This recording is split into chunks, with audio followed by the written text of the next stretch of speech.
here with another league. Well, I am personally very happy to hear about the Lurrus Ban. I think it's a long time coming for that. A massive percentage of the entire meta had Lurrus in it. And personally, of course, I'm a little biased since Rakdos Evoke is my favorite deck, and one thing the deck I felt was struggling against once a while was the Lurrus to hand, especially against matchups that are so close like Shadow. It was pretty tough. I'd have like the advantage most of the game, and then they add Lurrus to hand, start replaying Shadows and Croxes, and it gets pretty difficult. Hammer Time, not as much. I feel like Hammer Time, I think, won't take the loss as badly, especially since a lot of the versions already were playing stuff like Cauldron Complete instead of Lurrus. Not a big deal. But yeah, Shadow, Rakdos midrange, quite a few of the other decks being able to lose such a free card definitely feels pretty good here. So now we're going to test out the meta. The previous league I played with this deck was, I think, 2 days ago, and we did really well, and I don't think we faced a single Lurrus player already, so it might not feel like the first time playing in a Lurrus-less format, but definitely curious to see what people are playing. So let's dive into game one, open the queue here, and see what happens. Housekeeper, how's it going, man? A lot of blue-white hammer. Okay. I can see it. Definitely not a bad deck right now. I've seen a few people test it out, and it looks really solid.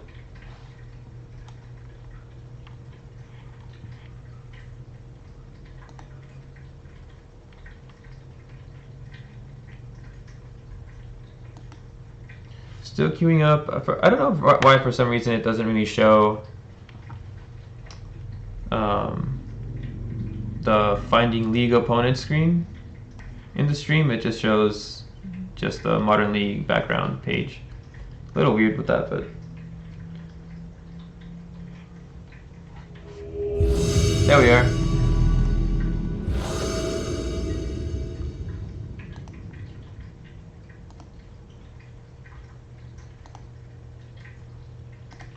Playing against Magical Dad. Well, we have a 1-lander, and we do have a turn 1 Fury, but I'm not sure that's enough to justify 1 land, especially being a fetch land to thin the deck out 4 lands. Let's try this again. Alright, it's a pretty okay hand. I don't mind it. We already have the basic Swamp for the Blood Moon. We have a turn 1 Ragavan into turn 2 Voidwalker. I kind of like the turn 3 Pyromancer here, putting back the Blood Moon. But depending on what he's playing, the Blood Moon can really kill his deck. Oh yeah, I'm really happy to see Spyro back. Spyro is one of my favorite cards. I've played with it for so long. Before MH2 was released, I was playing Mardu midrange with Stoneforge Mystic and Pyromancer. It was doing so well in my local game store. And then with MH2, Lurrus just seemed to get so much stronger, so much more played, that it started making Pyromancer a bit worse in that deck, honestly. And, I mean, Liliana of the Veil has been kind of dead for a while, too, so I'm a little sad about that. I think I might regret it, but I will put back the Blood Moon here. I really like the curve we have going. A pretty good amount of pressure. I also feel like Murktide is already a really strong deck. It might just get stronger because of Lurrus going out. Might get more played as well. But alright, this is Amulet, so I definitely regret putting back the Blood Moon. Oh my god. I definitely regret it. Alright, so we go to run Ragavan, which is kind of nice, I guess. If we can find Grief and Black Source, we can Voidwalker his Titan, play it. Can be pretty nice here, but I do play 3 Blood Moons in the deck, so wouldn't mind getting another one. He has double Amulet, which is probably going to be a pretty insane game 1 here if I don't find the Blood Moon by like a turn or 2 at most. Just going to yield here, let him do what he needs. Floats 2 colorless.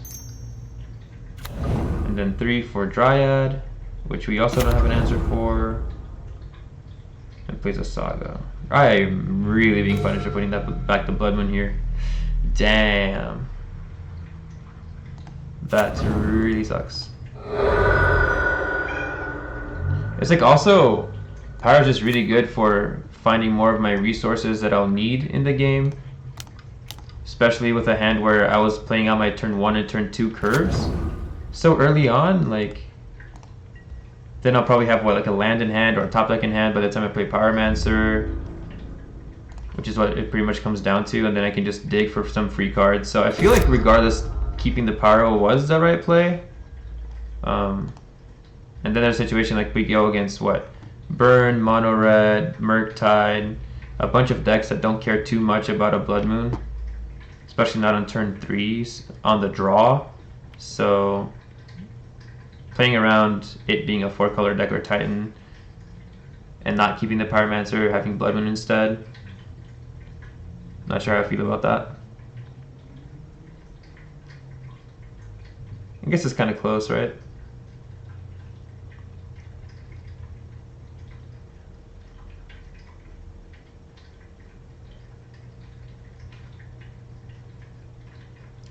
So I mean, top decking Fury here isn't bad, being able to get rid of Dryad, but I think still Blood Moon is the best top deck we have here. I doubt he'll attack, taking to have a Ragavan. Alright, let's see if we can find something. Another Pyro. So I think we just play Eclipse here. Cast Pyro.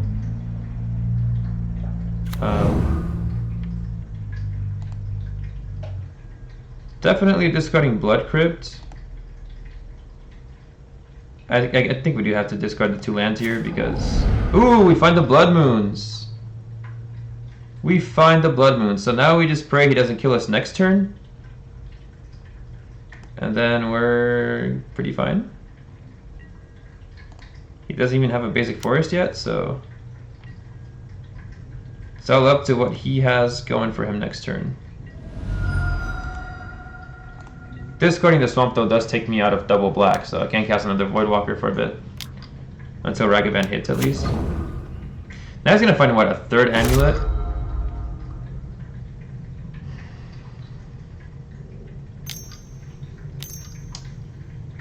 He's gonna make a token. I guess I'm fine with that. The longer he takes to go off, the happier I am. I can cast Blood Moon and keep doing stuff. I mean, the tokens are a little scary. There are 5/5s, and he has a Relic out now. So I guess he already has a feeling it's Rakdos Evoke. Not a big deal, though. Being able to drop the Blood Moon on game 1 here can be pretty great. I actually haven't matched up against Titan in a long time. He does have the basic forest, which is a little annoying. Attacks with the constructs. I have to take this one here for now.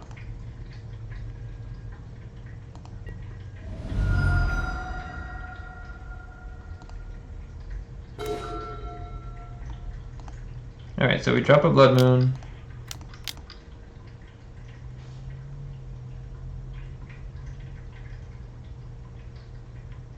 I mean, it's definitely not a good race anyway. The construct tokens are pretty heavy. Ragavan's not going to hit for a long time.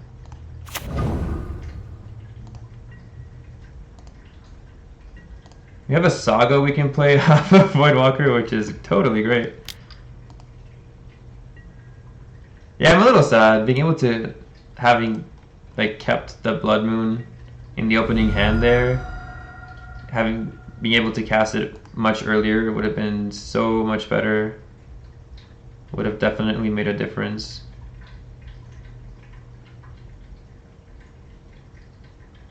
Next turn, I guess what he's going to be doing is... Oh, he's going to crack Relic? Make his token smaller? I'm kind of fine with that. I was actually a little scared of the Relic, because then if I top deck Fury and an Undying card or something, I couldn't even do that, so... I'm okay with that.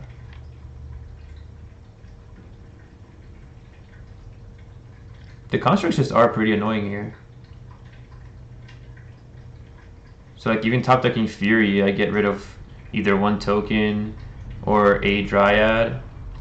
I mean, if he swings out with the tokens, keeps Dryad up to block Ragavan, and top deck Fury, get rid of Dryad, hit with the Ragavan. Could maybe change some things here, but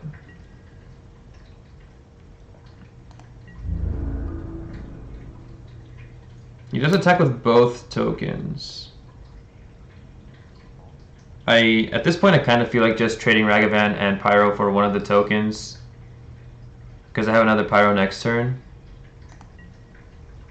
And he just has a good amount of pressure, and I don't think there's any way he can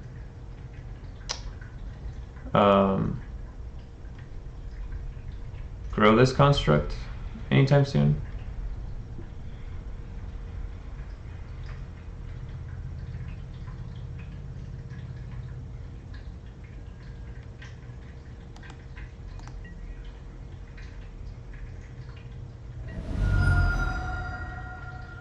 Oh yeah, the chat's on top of their health now for some reason. He's at 14. I'm at 10, he's at 14.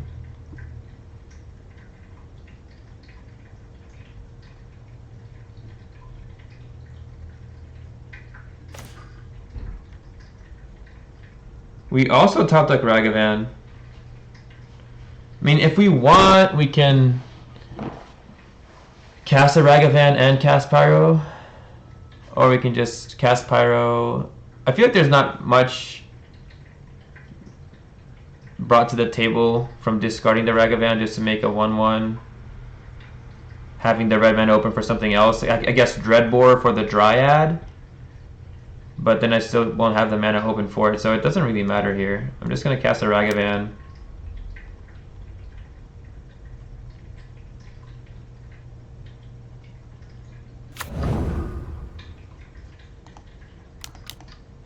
Cast Pyro.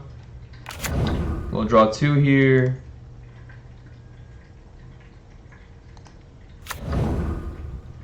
We find a land. It is Tuckanuma though, so we can recycle something we might need. We can recycle Pyromancer, or if we don't draw Undying, but we do draw Fury, for example, we can Fury and then Tuckanuma, Fury back, wait for some Undying card. I feel like that's pretty okay here. I don't feel like we need to play it out immediately or anything. 3 cards in his hand. I really gotta change the chats so it doesn't block his life total.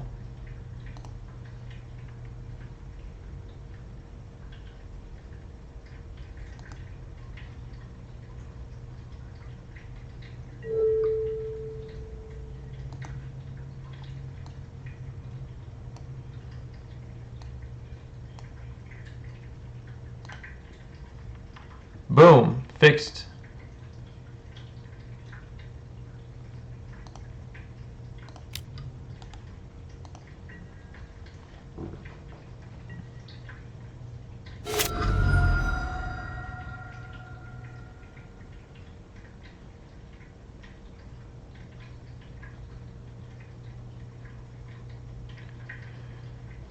I am so glad we found the Blood Moon though, having to bottom it.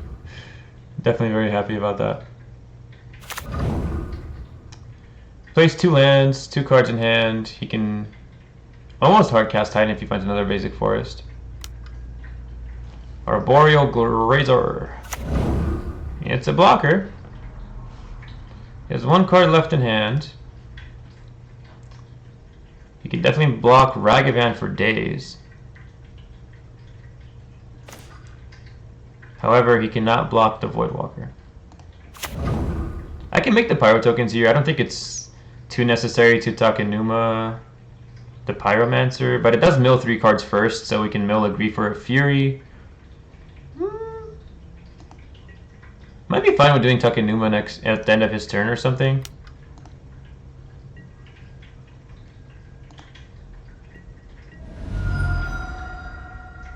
Yeah, he probably does have Pactor Titan.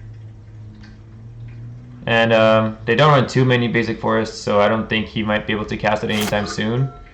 If he does, it'll just give him 2 mountains. So, what do they run usually? Like 4 or 5 forests, if I'm not mistaken, right?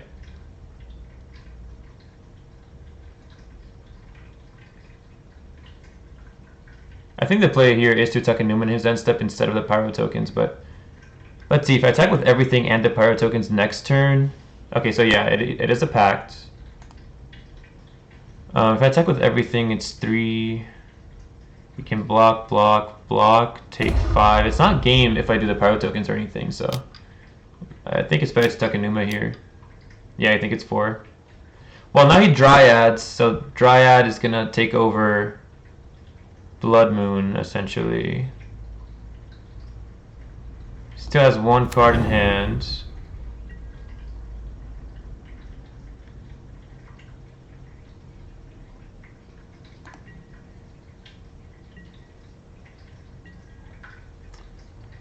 Has to pay for pack next turn. If I find another Blood Moon, it'd be hilarious.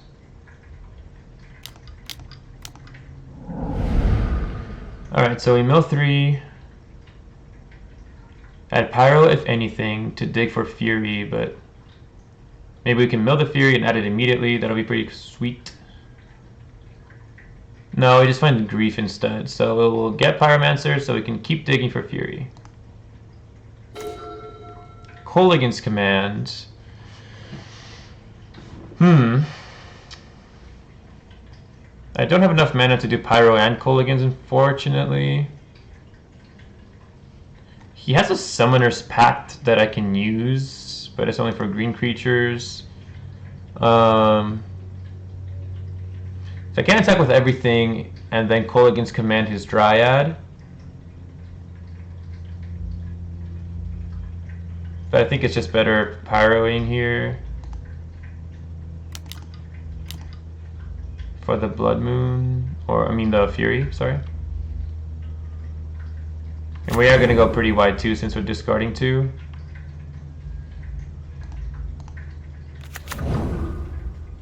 Shatter Skull Smashing. I feel like he has a Titan in hand. I would love to play this Grief right now.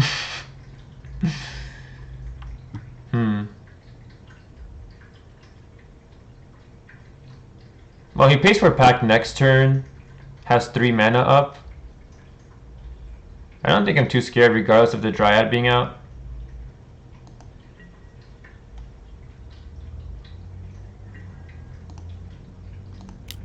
Go in for 3.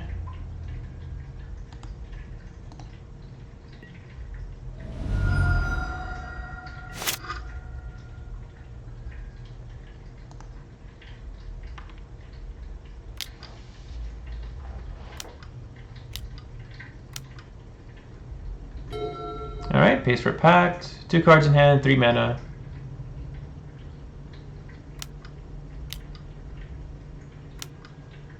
Another Dryad. This is a Dryad Extravaganza. Still going in for 3 unblockable next turn. Can't evoke the Grief.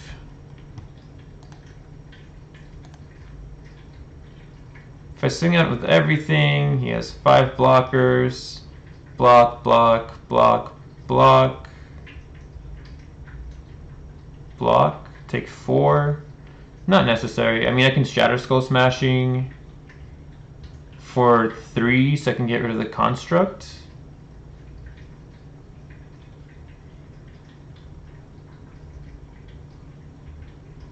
I'm a little short to get rid of Dryad though.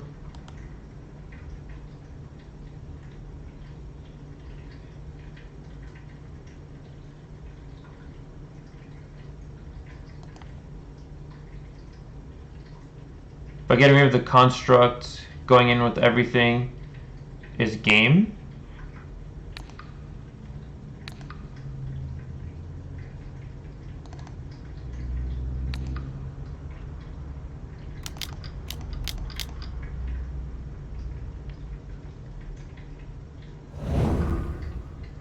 Right? 3 is unblockable. Block, block, block, block, take 2. Yeah, that's the game.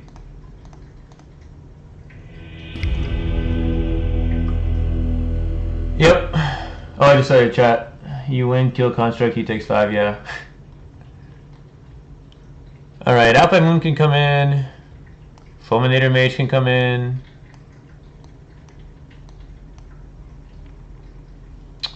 Shriek Maw isn't bad at all. Turek and Leyline are pretty useless. Hidetsugu kills the constructs and the amulet, but I mean a turn 3 on the draw, destroy amulet doesn't really win the game for me or anything crazy like that. Chalice is okay for getting rid of Summoner's Pacts, which can be pretty relevant. I do have the Kolagans though for the amulets, 3 of them plus Griefs. I don't feel like it's too important to Hidetsugu here.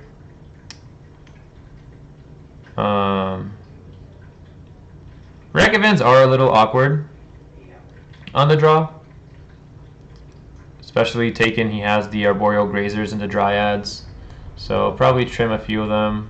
It's honestly one of the only things that's really worth trimming against Titan. Bolt's a little awkward. I can close the game in certain positions, which isn't bad, but at the same time it doesn't really hit anything. Doesn't hit Titan, doesn't hit Dryad. I mean, it can hit an Arboreal Grazer, so I can go in with the Ragavan or something, but I don't think it's that relevant. March is a little better. I feel like this is enough, though. I'm just debating putting in the Chalice. Maybe one more Dreadbore is pretty good here, too.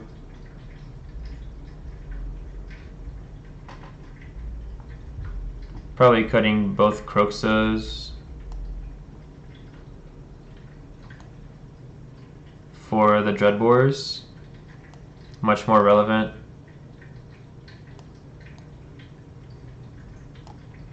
To really get rid of all the Dryads he can bring out to fight the Blood Moons. And then I'm with you there. I'll take out the last Ragavan for the Chalice. That's not a bad idea for sure. On the draw and like with Furies and stuff, Ragavans aren't bad. Furies do pretty much wipe the board when you can evoke it, and that's pretty much it. You have a full, like a clear board for Ragavan to hit with, but on the draw it's a little more awkward, I guess.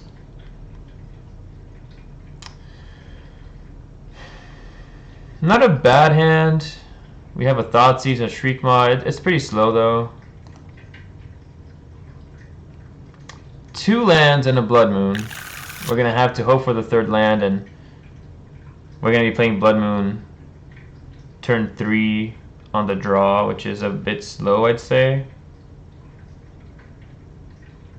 I feel like it can't get too much better. I mean, mulliganing for the 1 Alpine Moon on the draw is a little risky, but I feel like this is okay. Putting back an Undying card, probably Malice, since Undying Evil makes it come back untapped.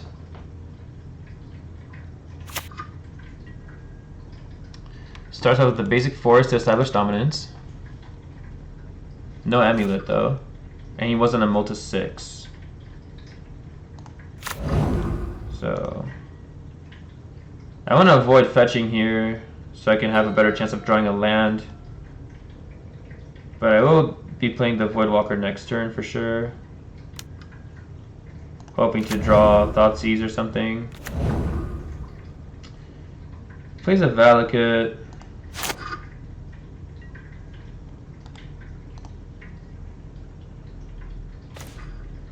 Damn.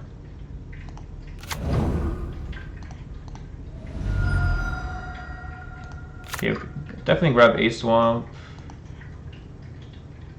Don't think we can afford to grab 2 swamps here though.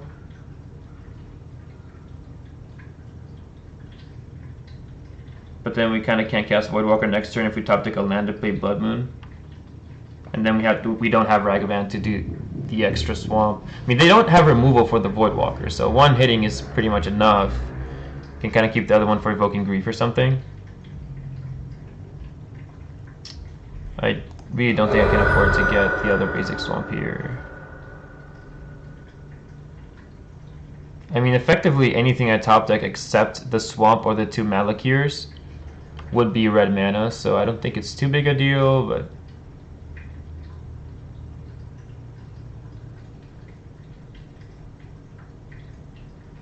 I guess it's fine. Let's try it. Really hoping for a land next turn though. Would definitely be worried if I don't find one. This turn coming up must be... Okay, it's not that strong. Dryad. I would love to top deck. Well, top decking a Fury wouldn't be too bad either. To get rid of the Dryad and have a big threat on board. But I would definitely prefer playing the Blood Moon here. I would hope he doesn't have Basic Forest and Force of Vigor in hand. I'm definitely sure he sided that in, but... Nothing to play with Gruul Turf. We don't find Fury or land. That is pretty troublesome.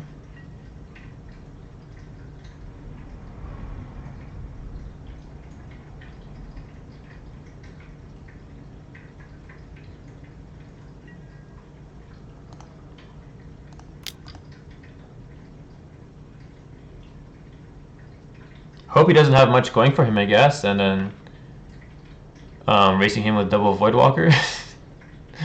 Doesn't seem like the best thing ever, but maybe we can get there depending on his hand. Who knows, maybe it was a bad hand, he just kind of saw the Basic Forest and he's like, ooh, Basic Forest against a Blood Moon deck.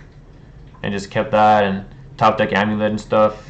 Really not like that good a hand, but we'll see. Grief, even, and Thoughtseize wouldn't be too bad because I'm sure it can Grief or Thoughtseize away Titan or something relevant. Karn wouldn't matter too much. Another Gruul Turf.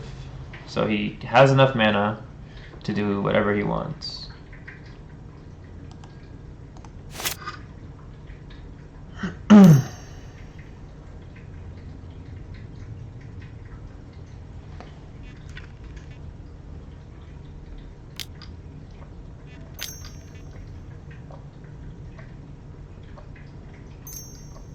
Okay.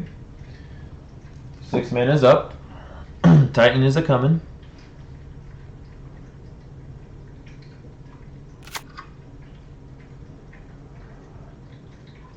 Plays his Basic Forest again. Has a Gruul Turf in hand. Plays a Titan. There's one unknown that he has in hand still. We should be pretty dead here though. Let us go to game 3. And I kind of like this here on the play as well.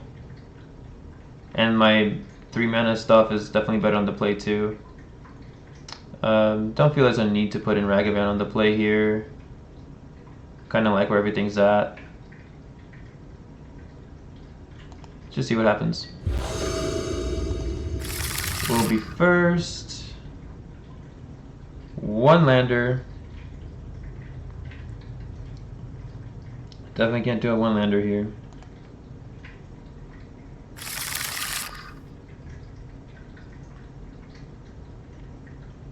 Alright, he begins with 7 cards. That's a little scary. This hand is good though. We have a turn 1 Fury if we want to, or just wait until he Dryads or something. We have the Blood Moon, we have the fetches for the swamps, so about as solid as it can get. Unfortunately, we pretty much have to pitch Kolaghan's or Undying Malice, which kind of sucks. I kind of need the Kolaghan's. I mean, it's a red target to evoke Fury with, but also can get rid of Amulet. So I think it's pretty much more relevant than bringing Fury back immediately. Because the Blood Moon and the lands have to stay. Fury is relevant. But Kolaghan's isn't really a card you want to ditch too soon. Start off with a Blood Crypt and pass. Let's hope we can also just top deck Grief. Or Thoughtseize even. Try and take away the Force of Vigor if he does have it. Or Foundation Breaker, or whatever he's using or has in hand.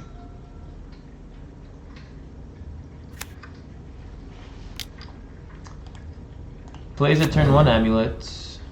So he has a basic forest, turn 1 amulet, maybe even something to get rid of Blood Moon. That's pretty scary. Pretty scary. We don't have much to do turn 2 here. I mean, Shadow Skull lets me evoke Fury while keeping the Kolagans, which is kind of nice as well.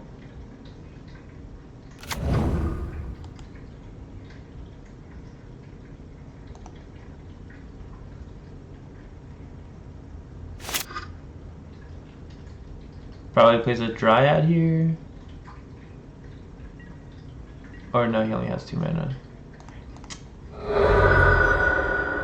Alright, well, let's make sure we have 2 basic swamps before we do anything.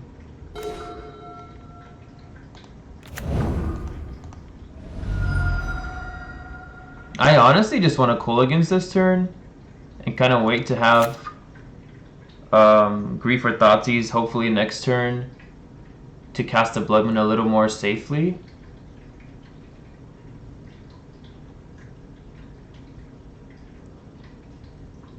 With only 1 amulet, even if he plays another, like a Gruul Turf or something, he only has 4 mana. Then he plays a Dryad and I might be in trouble. But he doesn't really have an answer for a Kolaghan's Command destroying Amulet though, so I feel like this is pretty fine.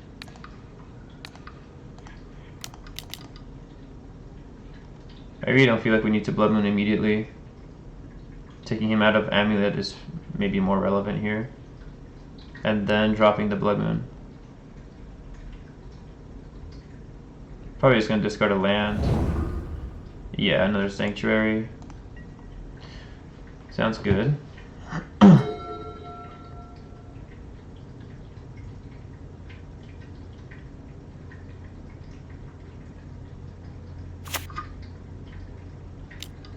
Plays a Force again, has another Amulet. Yeah, so that's actually pretty good we got rid of the Amulet, because double Amulet's really deadly. And we draw Undying Malice, which is awesome. I'm still not sure I just want to drop Fury like that off the bat. I'd want to wait until he drops a Dryad or something. It's a little reckless to just drop the Fury to have a threat. I mean, yeah, it's an 8/8 essentially, but 2 mana. Okay.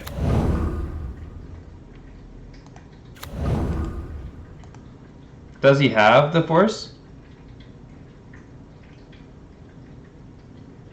I would suppose he does, right? If he had it, he would have done it on my turn, though. Foundation Breaker, maybe?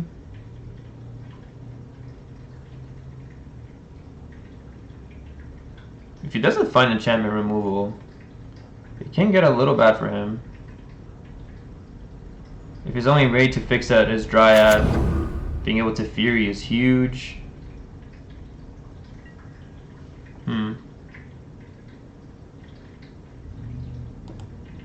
He's just passing here.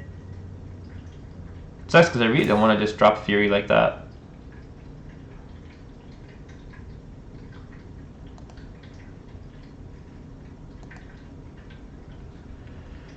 Alright, Chalice is pretty good here.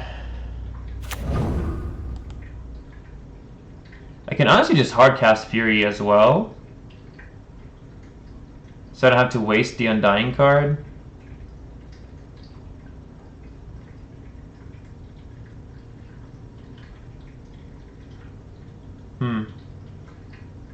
I just really like holding Fury for the Dryad here.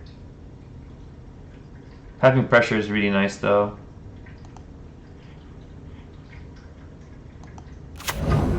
Let's do it. Let's do it. We need pressure here. Sitting on a Blood Moon's great, but not having any pressure can be pretty dangerous too. He can just suddenly in my end step blow up the Blood Moon. See? This is what I'm talking about. And then now he's fine. and this is pretty scary, so.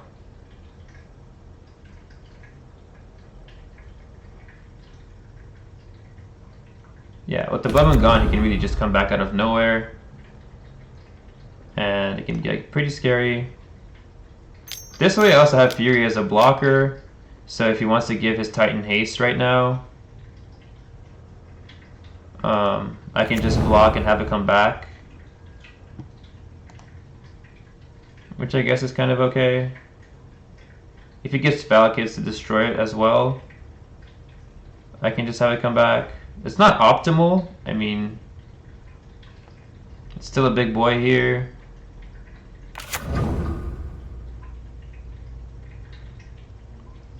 If I had kept... So if I had kept instead the Fury in hand, it's not like Solitude. I can't just pitch it on his turn, so I'd take everything right now. It gets haste and pretty much kills me. Whereas now, having Fury as a blocker, it won't kill me, I would think. So the trigger happens first. Let's see what he gets.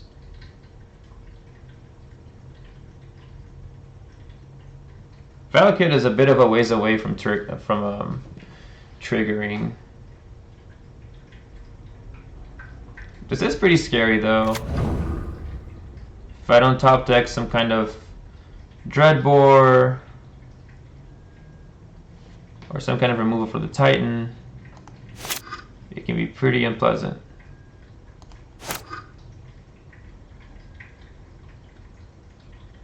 Probably bounce Boseiju so now I can get rid of Chalice. Or just keep it in case I top deck another Blood Moon, which might be a little more relevant. Boseiju is definitely an amazing addition for Titan.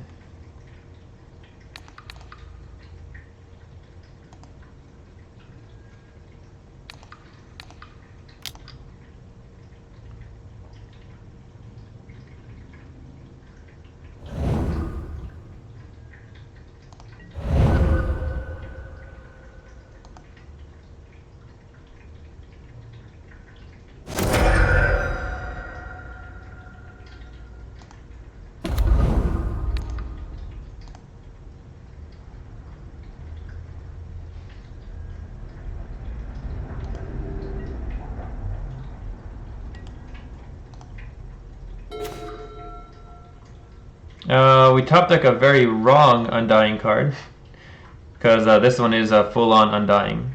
Like, it doesn't make it come back like Undying Malice does. It's just full-on Undying text. So with it having a counter already, okay, so this is a little dangerous. Attacking here puts him to 12. It's not even that big a clock, and then he top decks another. Well, if he has another Titan in general, which there's 4 Summoners packed and 3 more Titans, I'm just dead.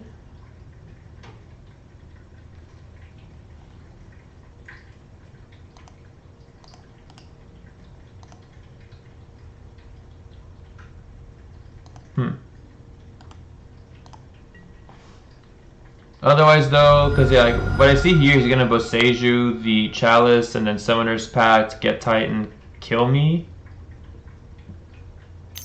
If I kept Fury up as a blocker, would it even matter?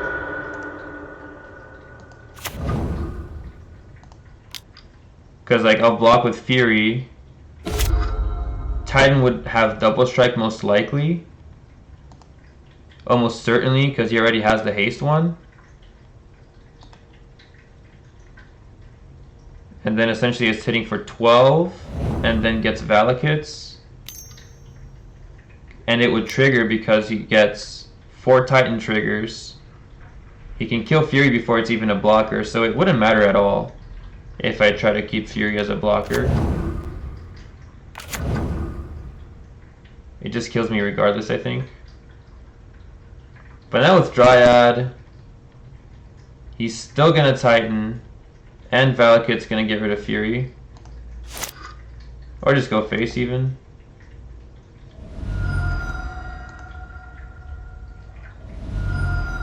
Yeah, I think Boseiju is a little too much here.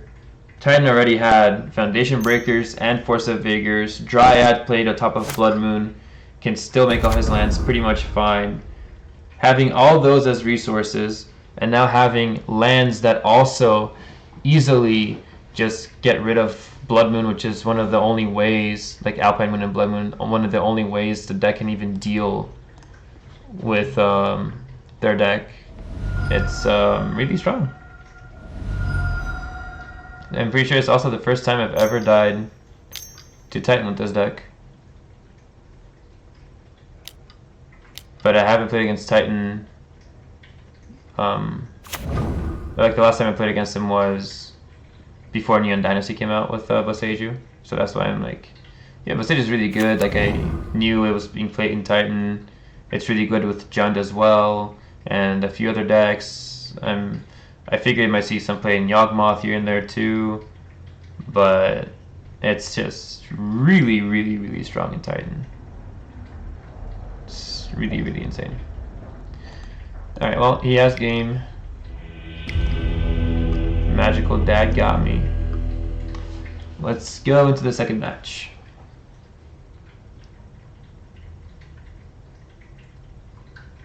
But yeah, and him playing out what he did just goes to show even more that me keeping Fury back wouldn't really matter much. And we had everything perfectly. I mean, we had the Blood Moon like on curve. We had the Chalice to stop his Pact, but yeah, Boseiju on its own did everything the deck needed to do. So pretty wild, pretty wild. So now there's essentially pretty much no way you can answer Titan except hand disruption like Thought Seizes and Griefs, and then even then, I mean, you can't even grief away the Boseiju, so you're still gonna have to deal with Boseiju destroying the Blood Moons and Chalices and stuff.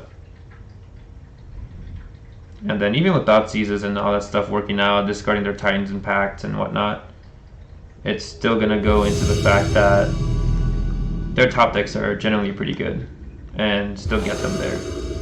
So yeah, not sure there's an optimal way of dealing with Titan. I guess instead of having Fury that hand, having the Blood Moon and the Chalice, but having Grief instead. Then you can grief away most of their threats, still deal with the Boseiju, but now they're top decking. Maybe that's a little better. I mean, while obviously mulligan here, there's no lands in hand. Alright, we have Grief and Undying. We have Fury and Undying. We have lands, but we have no source to evoke Grief with. We are on the play against a Yorion deck. Not against Yorion, I'm not even too much in a rush to just immediately evoke Grief because their threats are very mid and late game. So I'd want to Grief like turn 2 or 3 on the play to stop the biggest threats. Probably turn 2. I also have the Fury for Teferis and Wrens and stuff. Seems like a hand to keep here. Putting back a land, honestly. Since we technically have 3 lands still.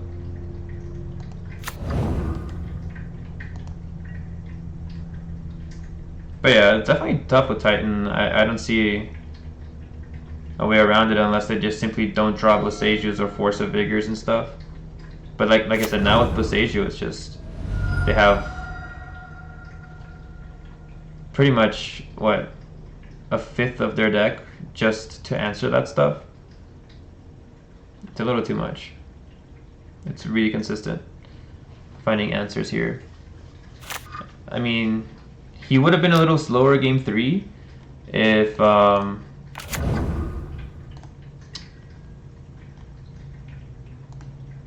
he would have been slower if he couldn't get rid of the Pact and just had the one Boseiju. He drew both of the Boseijus. So that is really good. It's not something that'll happen every game, of course. But just sucks because these decks run Solitudes and even generally sometimes also run Furies. So I can't really just, go all out having a Fury game turn 1 to start pressuring them. which sucks a little bit.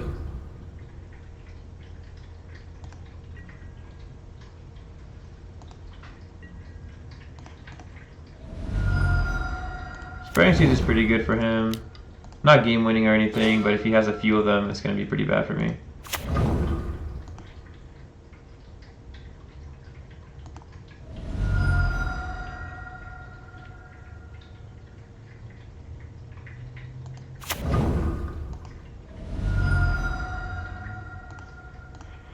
I'm going to Pyromancer here to dig for a way to Grief soon. Smashing. I mean, I can just hold on to Fury and Smashing to get rid of Teferis and stuff instead of Grief, but with him drawing for turn, he's going to have a hand of 8. With a deck with that many threats and value cards, I definitely want to take out those value cards instead. And I do have plenty of ways to recycle stuff. So we do find it. It's pretty good. So we have a lot going for us next turn. And luckily they can't double Spreading Seas here. They can do one more, I guess, if they don't want a Teferi or something, but Teferi is just going to die, so I don't see much of a point in doing that.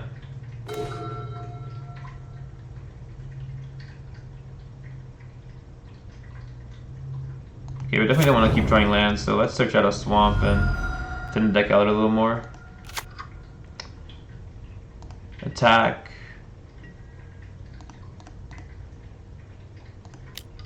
Three mana open.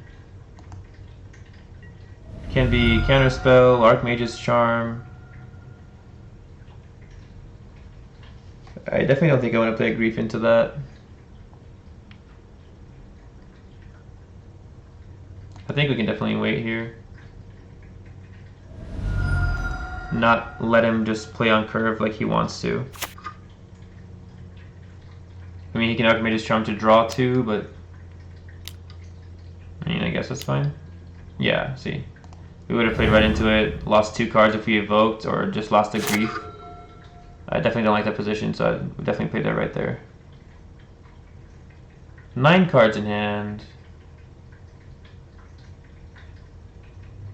If he has a Fury for my board, I'm also debating just using Undying Malice on the Pyromancer, because he comes back. I pitch Blackcleave and Rebirth, make a token, draw 2 more, establish more of a board, dig for Fury again, and can still hardcast Grief next turn.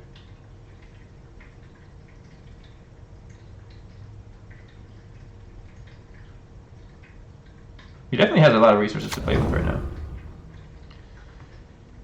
Misty Rainforest.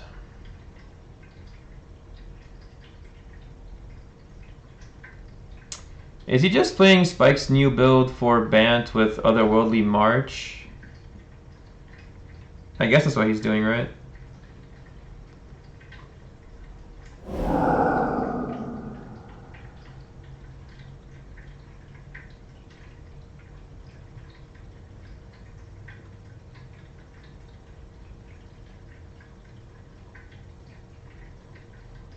He does evoke the Grief.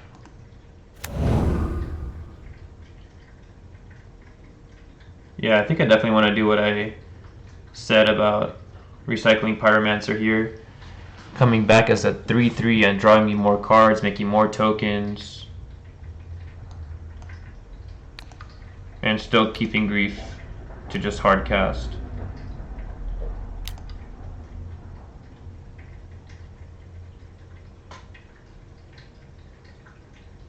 If he counters it, then I'm not too sure if I want to Malakir the Pyromancer. Because then that means I lose Grief.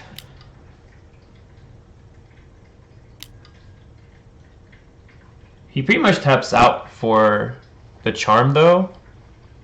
He really doesn't want me to draw cards. He's negging a lot of cards. He lost 1 for Grief.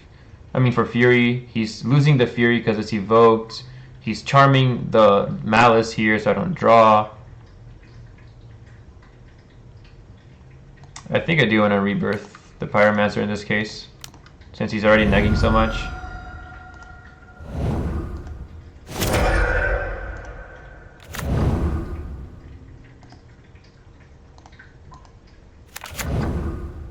We get another Malice, which is awesome. He just used the turn. Now we have the same exact situation. That's pretty funny. So Pyromancer is going to come back all game until he finds Otherworldly March, Solitude. He's obviously not going to Teferi it, so it's going to be pretty much down to those two cards to stop all these shenanigans. Which, I mean, it'll be a little sad, but I'll definitely need to top deck something at that point. I still don't like the fact that we lost Grief, though. But, I mean, we would have drawn dead for 3 turns if that wasn't the case. So, definitely feel great about that part. He doesn't play a land, and he's using 4 of them for Omnath. Okay, yeah. So, that's fine. He's going to fetch, gain 4, make 5 mana, have 6 mana to work with. And then if you like hard cast the Solitude, I think it's pretty much over unless we top deck Fury. And still we can just Fury the Omnath and then we still have to deal with Solitude and stuff, so. Well, he actually doesn't have double white for Solitude hard cast. He plays Teferi instead. He's obviously not Teferiing the Pyromancer. He's going to Teferi the token, draw 1. That is fine. Plays a Coddle. That's pretty annoying. This deck just has so much value though, it's insane. It's really tough to deal with. Torok is an amazing sideboard against them. I can just hard cast Grief as well. Attack Teferi with Pyromancer.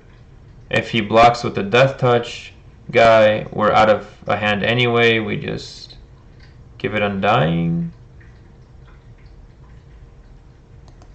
We'd have to do it before we attack, but it's still pretty good because it guarantees that Teferi dies here. Otherwise, they're just going to give me 2 free cards. Well, we need to cast a Grief, that's for sure.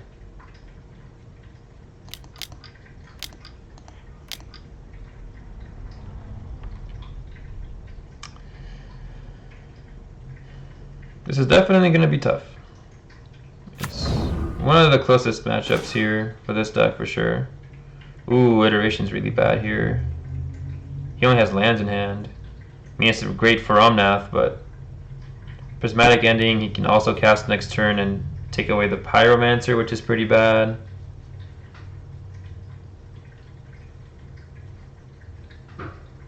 I feel like we can also just commit to giving the Pyromancer Undying and attacking Teferi right now. Kill the Teferi. Or they, like I said, they give us a new hand. And then Pyromancer has done all it can, so it doesn't matter the ending, but Iteration is just such a good card. It outpaces me really badly. And he can just Iteration into another source of removal for the Pyromancer anyway.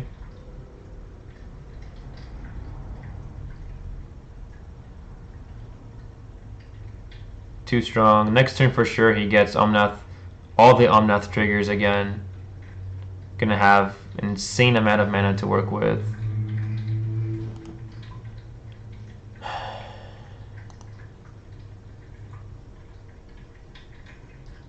It has to be Iteration here.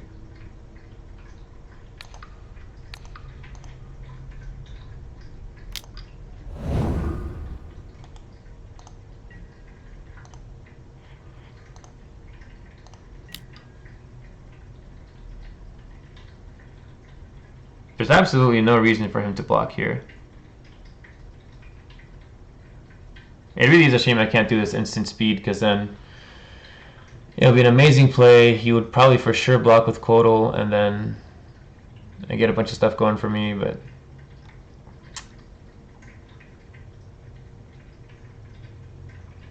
I mean, otherwise I have just 2 dead Undying cards, and Teferi starts plussing a lot. Then he can minus Teferi again.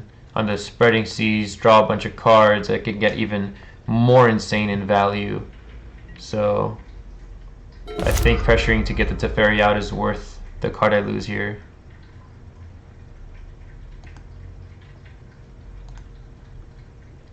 So he's probably going to play the Flooded Strand, gain 4 life, fetch. I guess I just attack first. Put me to 5.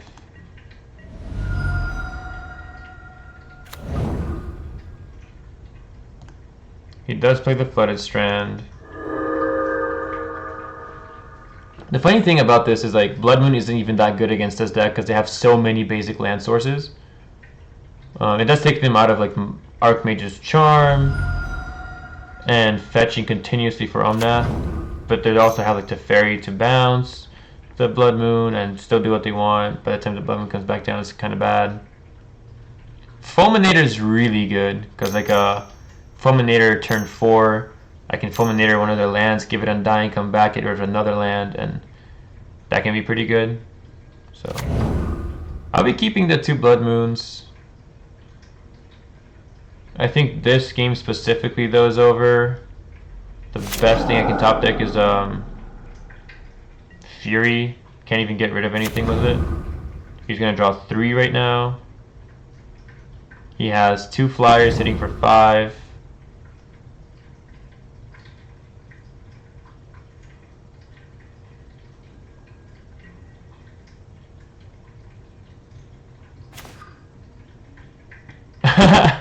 Speak of the devil. Would have actually been pretty nice with the Blood Moon, but he has double island, abundant growth, so he has red. Oh, he wouldn't have a white source for prismatic ending, so yeah, Blood Moon would have been pretty good. Would have stopped his last turn really good. Now there's nothing I can really do. I mean, I can attack with Pyromancer. Hope he is crazy enough to block for no reason. I rebirth to draw cards, but I go to 5 and he still kills me. Even if he'll be dumb enough to block, which I doubt he is. So definitely Fulminator is an amazing card in this matchup. Shriekmaw is insanely good. Leyland does nothing. Torok is excellent. Dreadbores are really good too. Everything else doesn't really matter. So to take out, Voidwalker is also excellent. Ragavans are great. Thoughtseize is good. Bolts are a little awkward.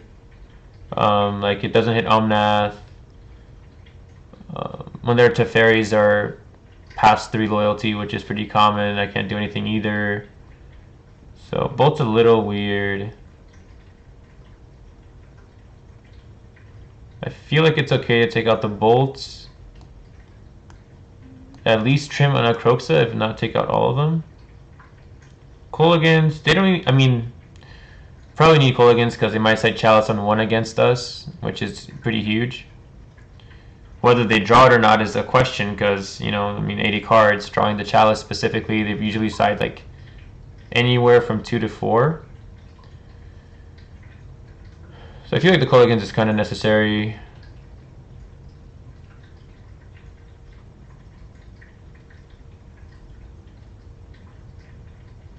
On the play, I think we can trim all the Croxas out. The Toroks are just worlds better. Blood Moon, like I said, can be a little awkward. And on a deck that has so much value, it doesn't feel too good having 3 Blood Moons and just top decking them afterwards. It'll slow you down so much, or they still have so much value off of like expressive iterations and all that. Makes it definitely difficult to play the value game with them here.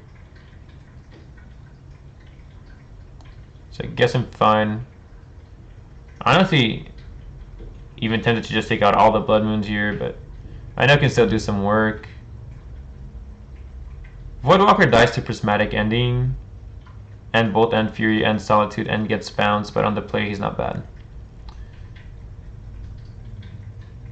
I think we're okay trimming Kolagans. Guess we can still trim a Voidwalker or 2. because of Toroks coming in.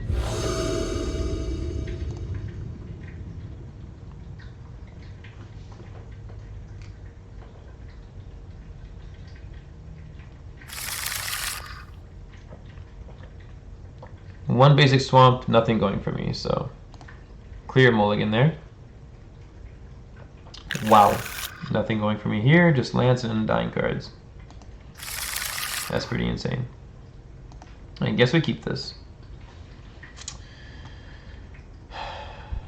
That's pretty sad. Bottom. Kind of feel bad. Honestly, I'm just going to bottom the Undying Evil. Most of their removal sources are exiling. Try to pray they don't have the turn 1 prismatic ending like that deck always does. For some reason, they have 80 cards. They always have the turn 1 ending for the Ragavan. Let's hope they don't. Hit with Ragavan, ramp into a turn 3 Torok can be pretty strong.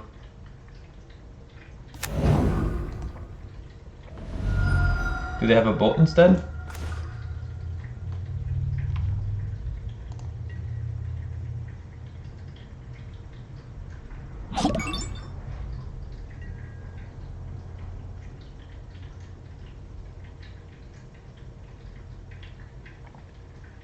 Hey Michael, thanks for the follow. I appreciate it. He does have the Bolt for it. Very big shame we can't ramp up into the Torok. Kind of honestly just makes me want to hard cast a Torok because they don't have too much removal, especially wasting the Bolt on the Ragavan, but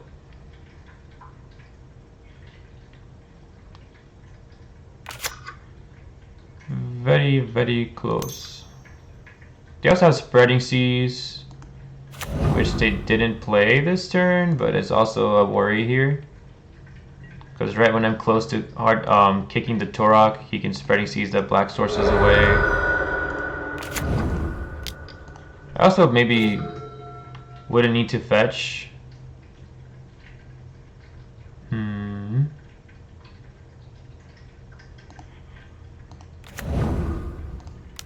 Let's really hope they don't Spreading Seas a Blood Crypt. If they don't do that, we kick a Torok, we're in a pretty good position. It's all up to the Spreading Seas. Thank God. Okay. Woo! Goes Iteration instead. Still a tight game. They still have the Bolts and Furies. They very much have answers for Torok. They also have the Ice Fang Coatls to block with. It's not like we just win by casting Torok, but it is nice to have it. Alright, let's keep deck thinning here. We're drawing way too many lands. Thankfully for earlier, but now it's just getting too much. Too much!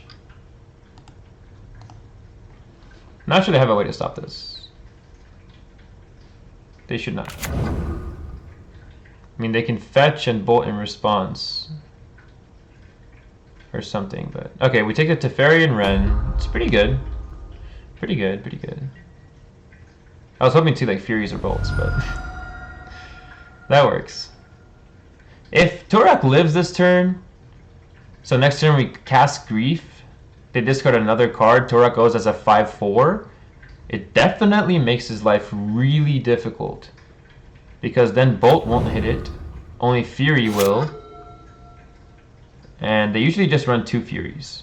And they still have over 60 cards left in their deck. So hopefully that's the case.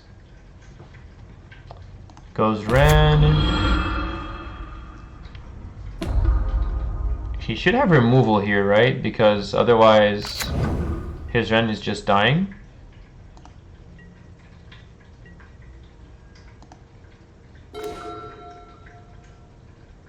We still keep drawing lands, which is pretty bad.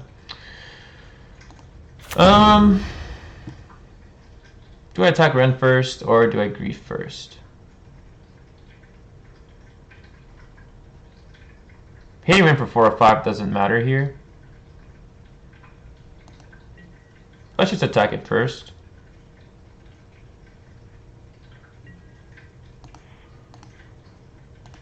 Does he really have removal for the Torok as well? Jesus Christ.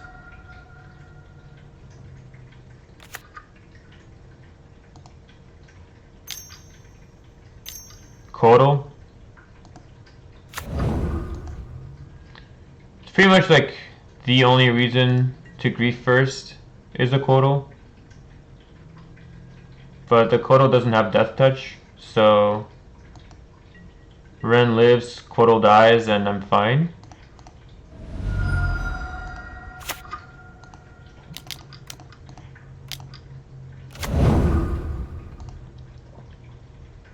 Oof. His hand is loaded. Well, Counterspell doesn't matter at this point with board established. Charm doesn't do anything either. So it's obviously Omnath that gets taken here. Torak grows out of range of... Well, not really out of range of bolts, because he can like ping Torak with Fury, with Ren and 6 and then Bolt. He does have Memory Deluge though. He can dig pretty deep. He top decks Abundant Growth, plays it, draws a card, can play Breeding Pool, end step of my turn, Memory Deluge.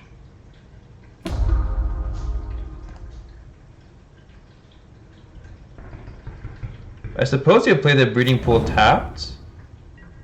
Oh, okay, I'd figure he'd keep the Misty Rainforest for Omnath. The most fetches you have for Omnath, the better. So like, I figured why not. I'm gonna keep the Swamp in hand. There's no reason to play it. I don't even have anything that costs 6. Kind of nice just to have something as a bluff, like I'm saving a Fury or something to wipe his board or whatever. Let's Thoughtseize main phase 1 so we can grow the Torok. Ignore the Ren here and just go face, because the more time we give them, the faster we'll die. They will definitely outvalue us. They have 1, 2, 3, 4 mana open. So we take the Deluge. They can't use it for a while to dig for answers. They're stuck with just counter spells. The Archmage's Charm also digs as well, but not as deep as Memory does.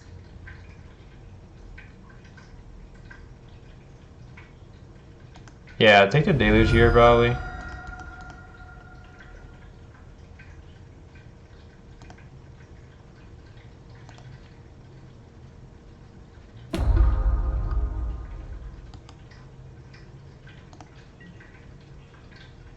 Attack for 9.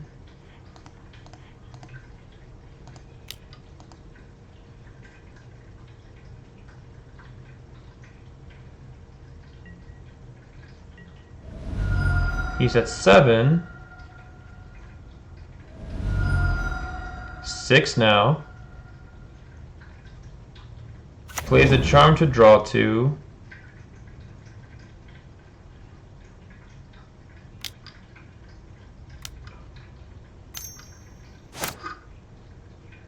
Oh, he's at the wrong mana. Okay, so he has 3 fresh cards in hand. 3 of them are dead, 3 of them are new. Does he have a way? Supreme Verdict is pretty much his only way, so yeah, okay. We go to game 3, where Blood Moon gets considerably worse. So probably tempted to remove Blood Moon altogether. Throwing in Kolaghan's and a Voidwalker.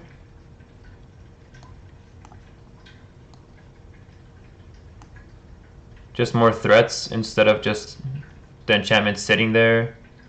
He fetches basics all the time anyway. The only thing he doesn't often fetch for is the plains, but he also has Abundant Growth.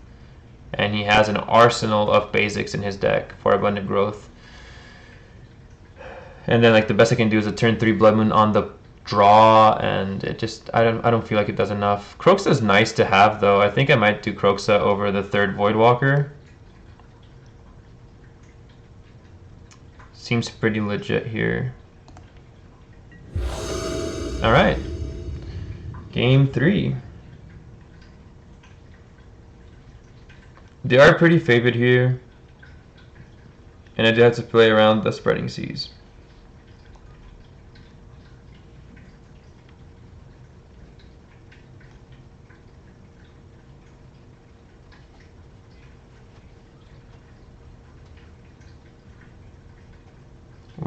Two lands, Grief, Fury, Pyromancer, Shriekmaw. The only thing we don't have is an Undying card. If we can get that, this is an insanely good hand. If we don't get that, this hand doesn't do anything until I get a third land for a Pyromancer.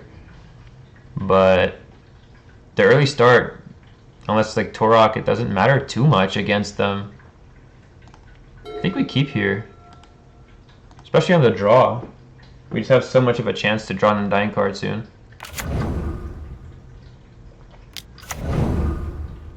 Another thing too, they do have Boseiju, so also makes Blood Moon a little worse. We find a third land, which is nice. We're gonna play around the Spreading Seas, just keeping a fetch land up. Hopefully that is their turn 2 curve, and that'll screw them up a bit.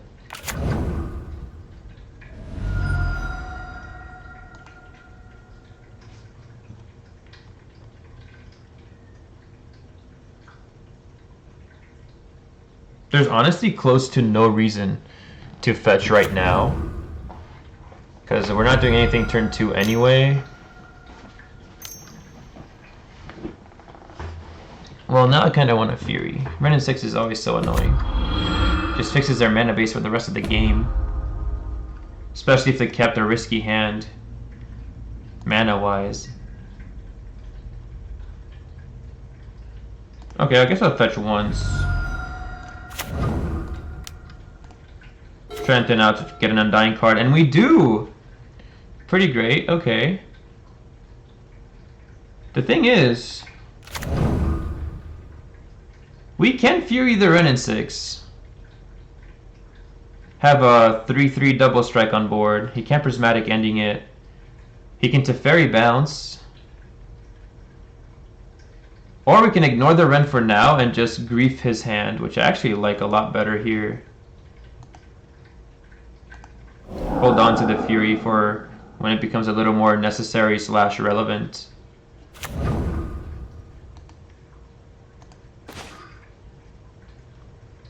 Yeah, he could have just bolted the Fury and it would be pretty bad for us, and he has another Ren. That would have been a very bad day for us. So we take Expressive Iteration.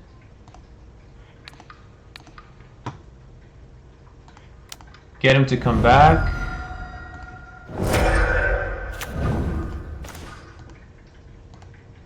And we will take the Bolt so that Grief can live, hopefully.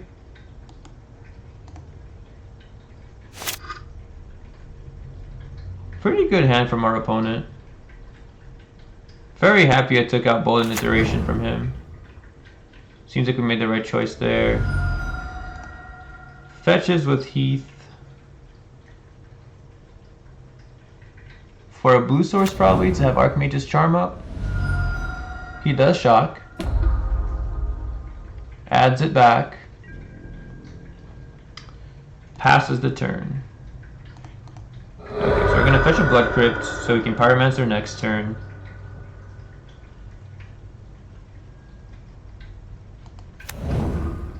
Well, actually, he does have the Charm up. We have the Thoughtseize though.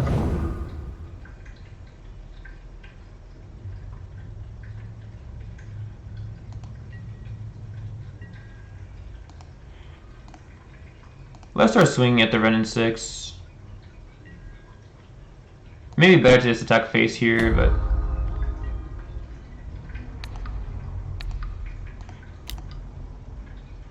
Thoughtseize him. See if he charms it. He already paid the life for it, so I figure he would, right? Awesome. We take out the charm from the equation.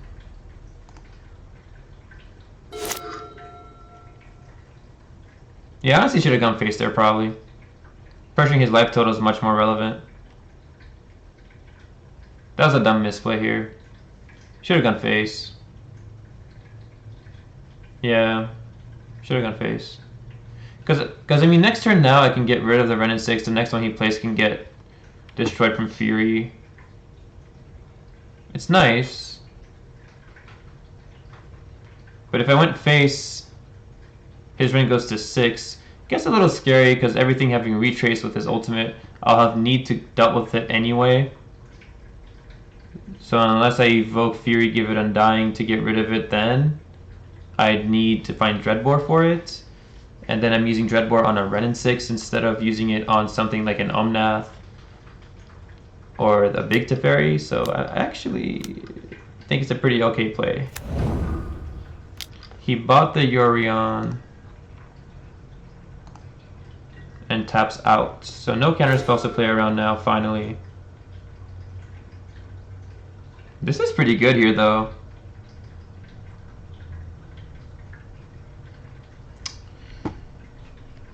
Now it makes me not want to Pyromancer, because if I Pyromancer,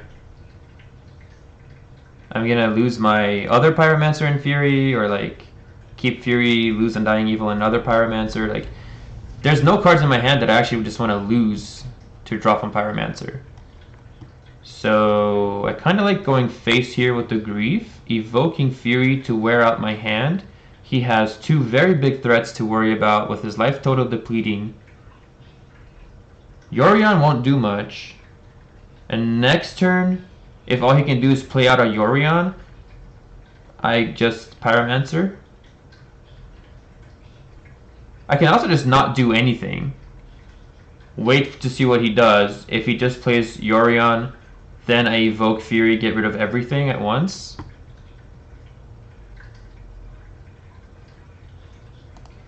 It's just a matter of, do I attack Ren or go face? And I definitely think I go face here.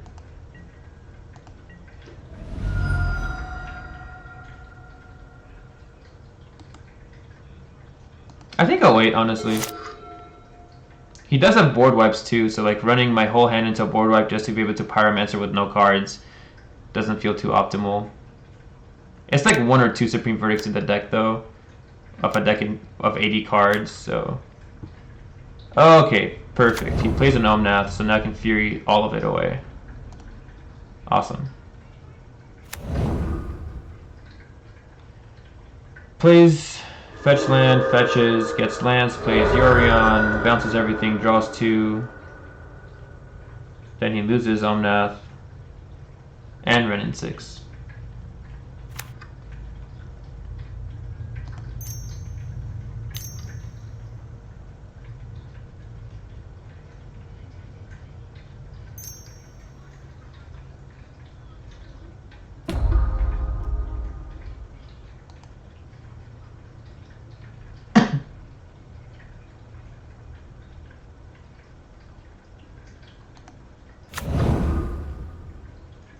Fury is actually going to be 1 off from destroying Yorion and Omnath. I hope I draw a land though. That's why I'm not fetching yet. That way I can evoke Fury with Undying and still Pyromancer.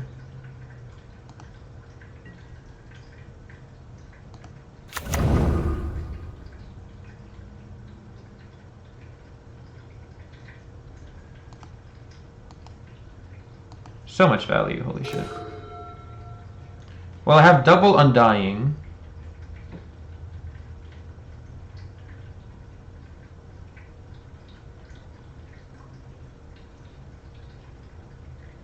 Do I just attack face here?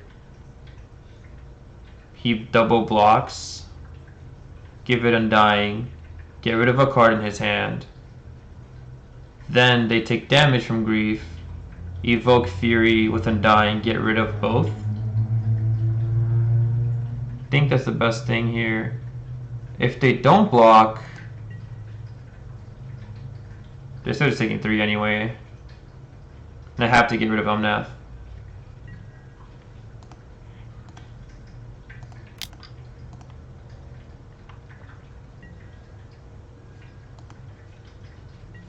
Damn, he doesn't block. Okay. Well, Omnath has to go.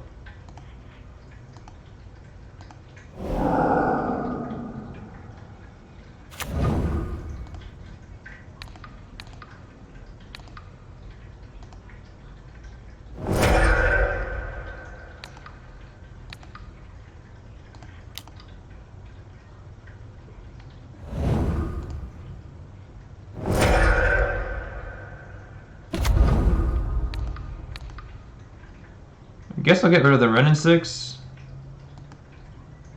we can't get rid of the Yorion, at least we get rid of something else.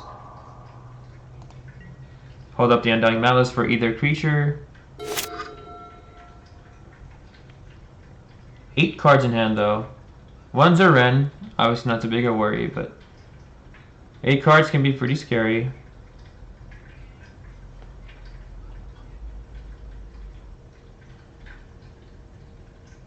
If he has another Omnath too, that's really, really bad for us.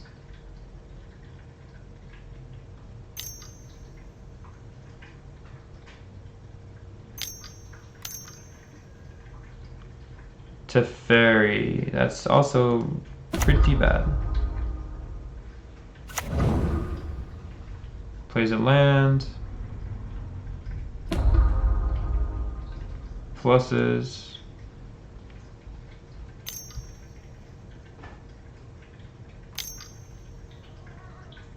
Ren? Okay.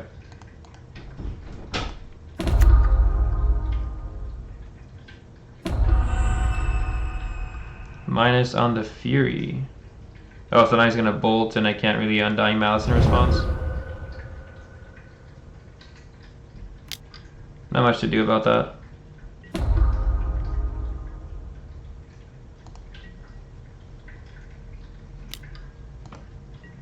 He is tapped out, so we can Pyromancer though at least.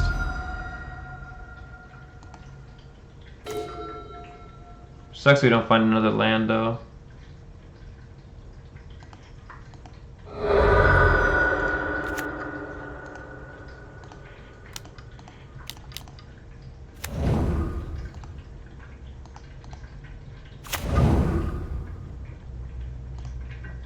We can Grief attack Teferi. That way he can't minus on the Grief or anyone else. I feel like we have to. Although he's going to draw a card too, and that's pretty bad for us.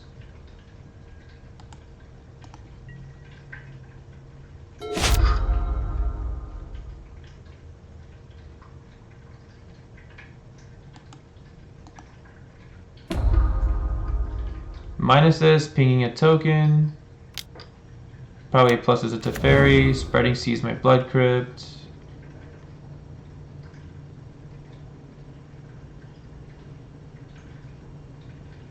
I can Kolaghan's back a Fury as well. Plays a Steam Vents. Doesn't attack.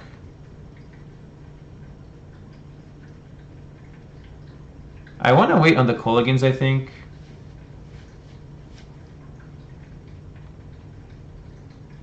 He has plenty of blue mana up. He can have Archmages or Counterspell. And it sucks I need both of this mana for Dreadbore, so I can't do like hard cast Ragavan and play Dreadbore.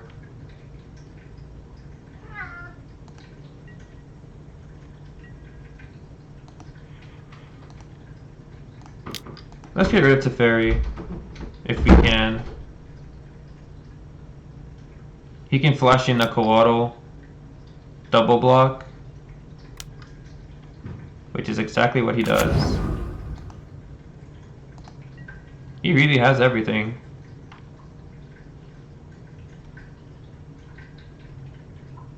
I'm gonna assign all the damage to Yorion, so I'm gonna just Kolaghan's Yorion, honestly. Pretty much done with that.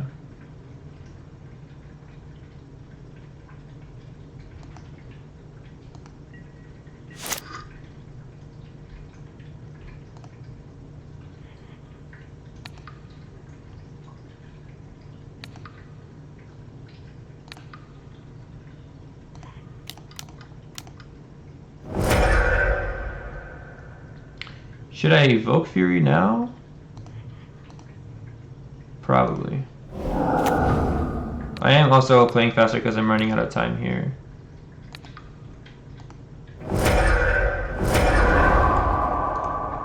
Now I have Ragavan hitting too though. Because I do want to dash Ragavan because I ran in 6. If he finds another Omnath, it's just game, I think. Still stuck on 3 lands.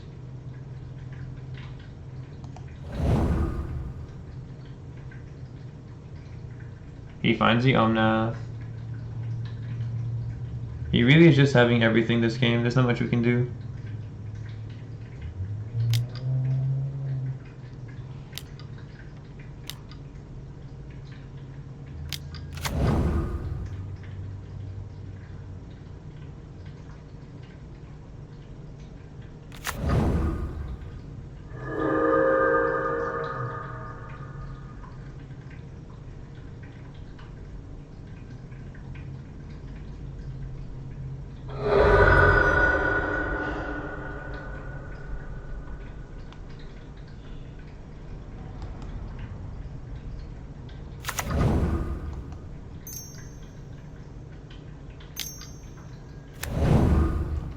Solitude's Pyro.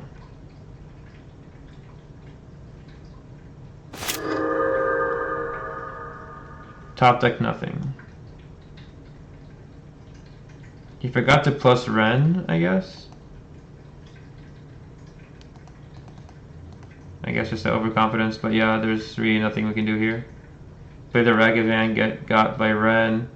Can't play the Grief with a 1-1 on board. So that will be it. Very hard to find with that much consistent value. I think I did play that one right though. Even with that earlier Grief attack towards a Renin 6. I think that was right.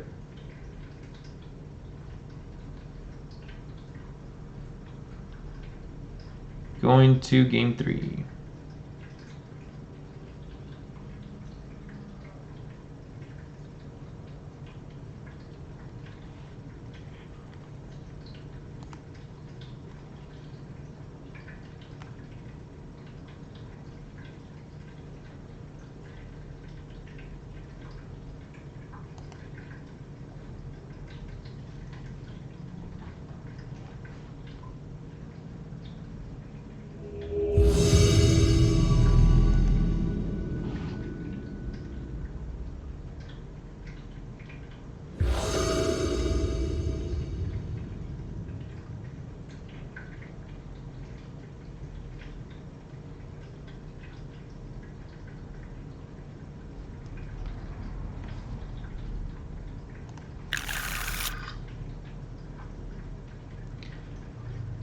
On the play, really slow hand.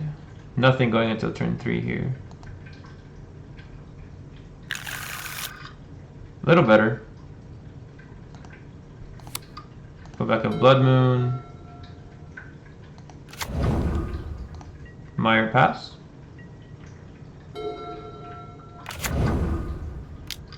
It's Tron and we have Blood Moon on curve, so that's nice. We don't have a threat though. Makes things a little more difficult. There's a threat. Can't be played yet though.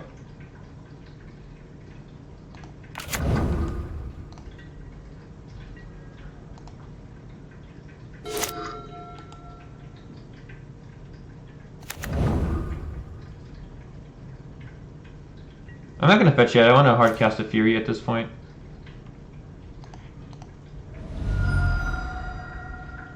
The awful thing is he has Expedition map, so if he has natural Tron, he can Expedition map for Boseiju, but he'll need also a Forest.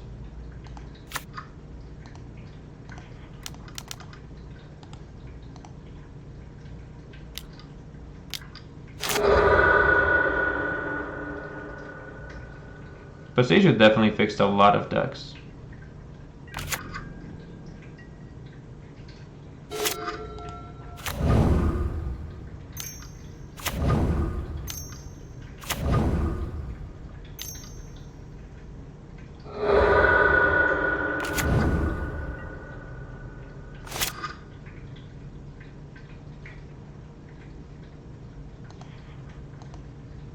Well, we definitely need a threat, and 4 mana does not give him a way to get rid of this.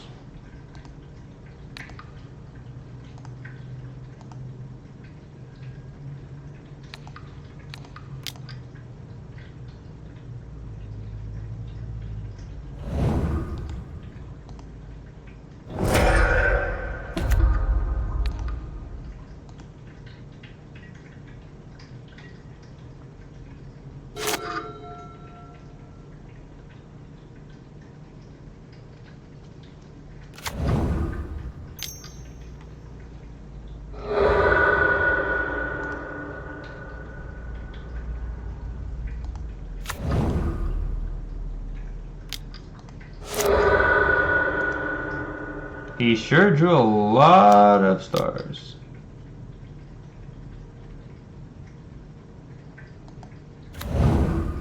A random Blood Sun. That is fine.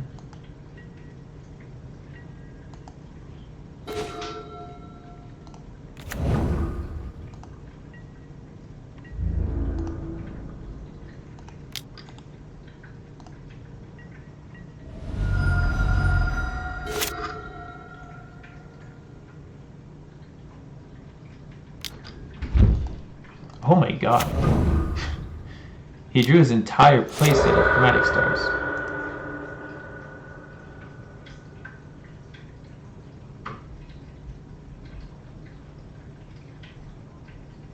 So this Tron doesn't have green? It's just mono red Tron?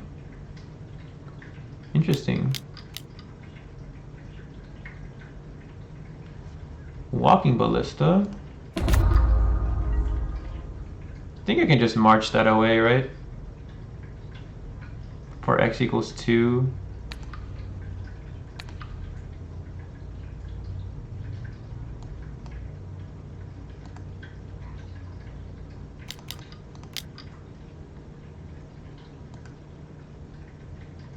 Here, just ping me.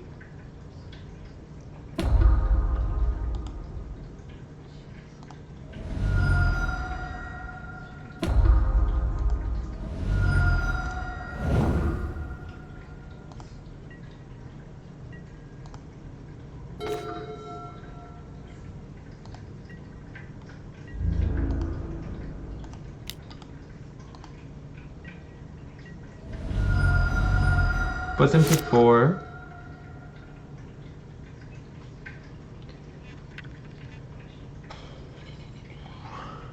One, two, three, four, 5. Yeah, 6 lands. He can get a Warm Coil, I guess, or something. But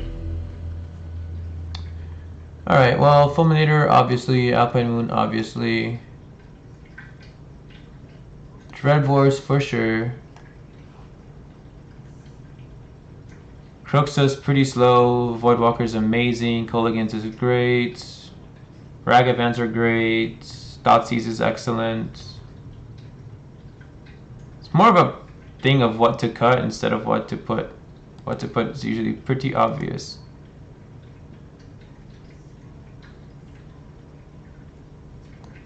I guess both Croxus go out for the 2 Dreadbores. And then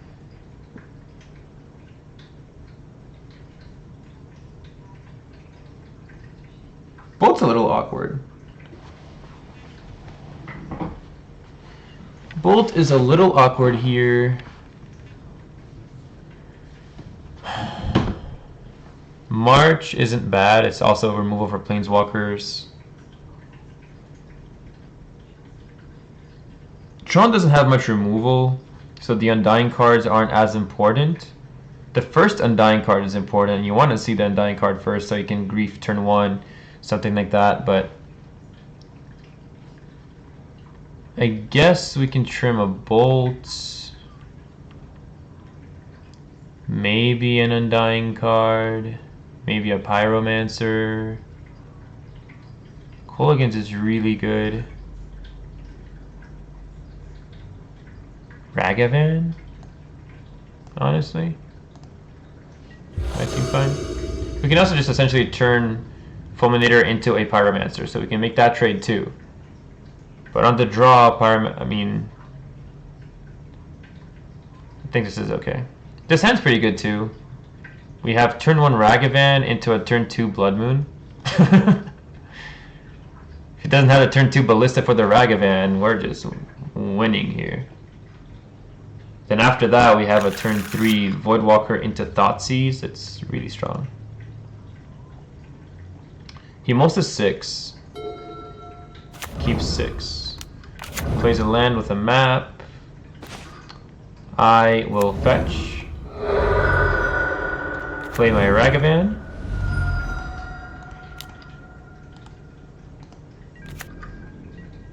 Couldn't really tell if it was just Tron or Eldrazi Tron, but usually red means Eldrazi.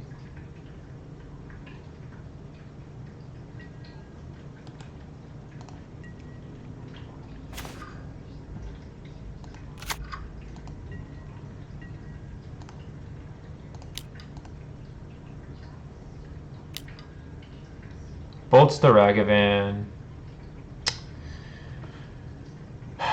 Do I want to give it Undying? And then Thoughtseize him? I honestly like that.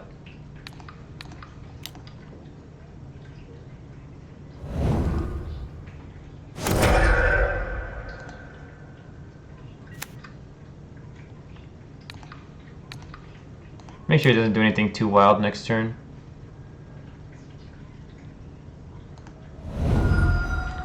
Take the Ballista. He has a Star and a Blood Sun, which don't matter. And then he couldn't Expedition map because of the Bolt, so feels pretty good. Digs for lands. I can cast a Blood Moon next turn anyway, since he gave me a little bit of a breather. Draws another Star. Ragavan's hitting for sure. Let's hit with the Ragavan first.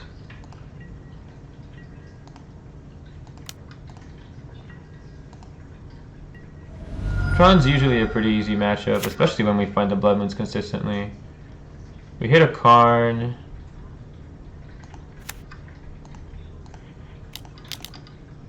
Alright, let's Blood Moon him and pass.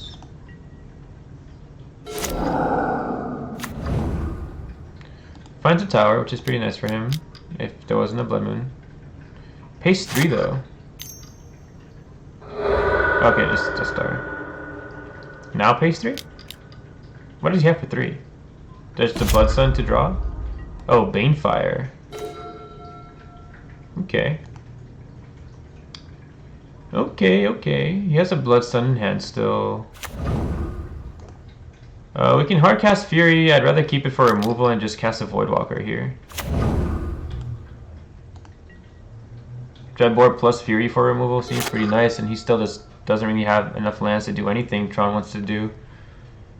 One fear is him top decking land and Karn, and then Ensnaring Bridge. I guess he just mains Ensnaring Bridge, so that sucks. So now we're just sitting here until we find a Kolaghan's Command. Until that happens, we can't really win the game.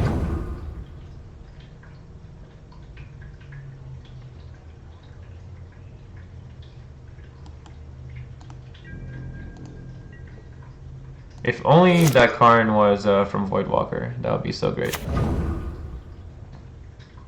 Finds another land. He actually has Tron, naturally. Plays Blood Sun. Gets a new card in his hand.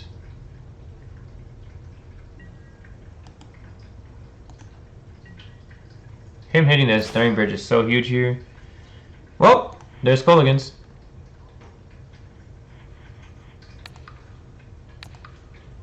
Feels good.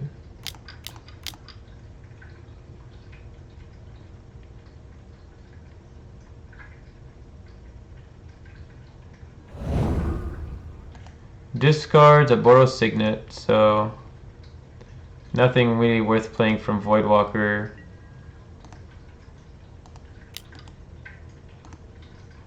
Pretty funny he mains the Ensnaring Bridge too. Was not expecting that. He should just have one to hit off of Karn. He top decks another Ensnaring Bridge. Whoa. Truly insane. Now we're waiting for the other Kolaghan's Command.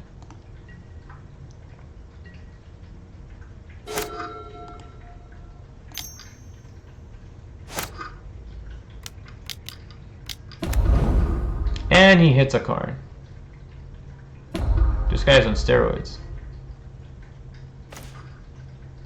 Well, he doesn't add anything to hand though, so that definitely feels nice that we can Dreadbore that.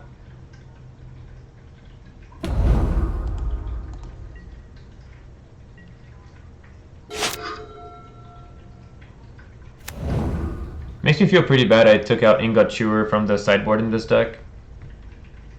But there's almost no decks in the planet that has this many Ensnaring Bridges, so it's not really worth playing Ingot Chewer just for that. But of course we just draw the Kolaghan's naturally, so... He draws 2 Ensnaring Bridges, we draw 2 Kolaghan's, and that's how life works. Feels pretty good. Discards another Banefire. How many more Kolagans will he top deck? That is the question here.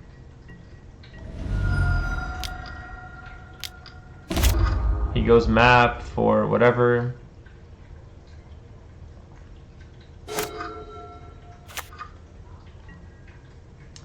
Adds a mountain.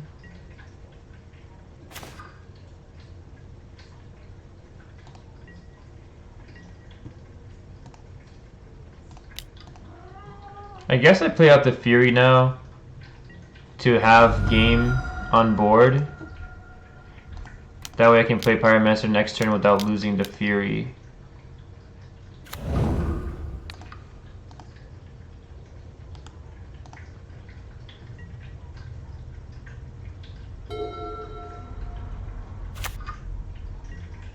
Play the mountain, passes. I'm hitting for 9 actually. And a Dying Evil in case he has a bolt. We just won the match, okay. That was a really weird game. That was really weird. Just consecutive top decks, I guess. It's just really weird. Not much to say about that game. I guess for color, it's rough. It's just pretty rough. Their value is just so much. You usually don't have enough pressure to close the game by like turn 4, and then by turn 4 they just have so much going for them, value-wise and removal-wise, that it's just really hard to come back from with this deck. The Pyromancers kind of help, but it's not enough in comparison to their iterations and Omnath triggers. There are games that are winnable, like in my local game store. I'd start off with an Evoked Grief turn 1 with Undying, take out their best curve cards, like they'll have Iteration and Codal, and then a few higher mana spells. You take those out, have a Grief on board, top deck Thoughtseize, take out, another possible removal or future Planeswalker, and then get some Ragavan hits in, and something nutty like that will definitely win you the game. But on a regular basis, it's a little sketchy. For the first time in this league, we have a turn 1 Grief. That feels nice. And we have 2 lands. Feels pretty good.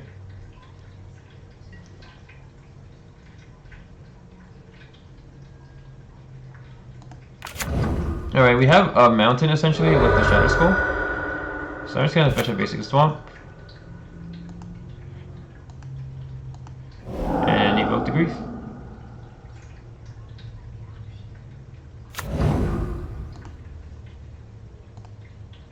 Let's see how he's playing. He is playing. Ooh, that's usually a pretty scary matchup. Being on the play makes me feel a little better, but he has Living in hand, so that's good. That means there's usually 2 more to deal with since they don't usually play 4. Street Wraith is a free draw for them, so I guess that's what we take.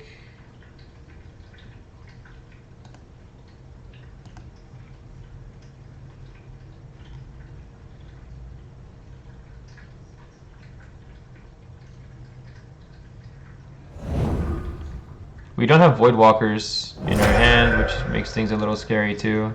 It's just a matter of waiting for them to top deck Cascade.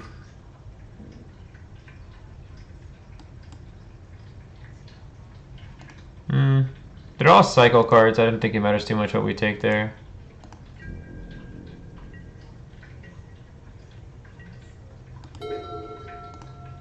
Definitely need to find another black land and a Voidwalker.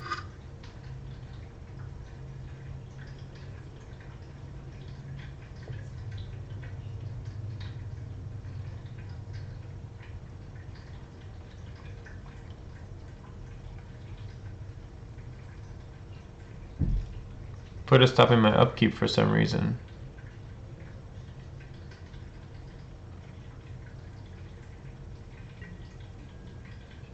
We find the black land, which is nice.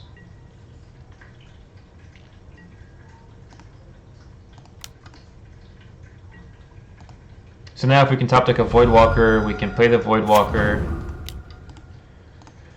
And then Fury away the Voidwalker so it can be engraved. So when he cascades, the Voidwalker comes back and can cast the Living End. And that's pretty good.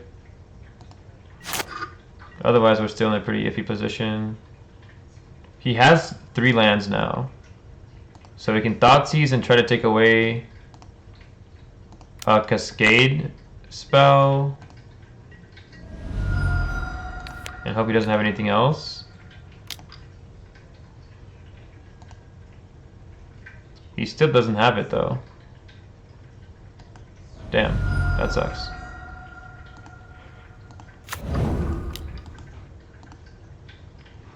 It's getting pretty scary for sure. He cycles twice now, digs through 2 cards, has 3 lands. So whatever comes back is going to come back real strong. It'll be just immediate game. So one of the cards he found was a land. And he can't instant speed Cascade since he doesn't have a red source. Let's hit a Cascade card with Ragavan. Let's do this.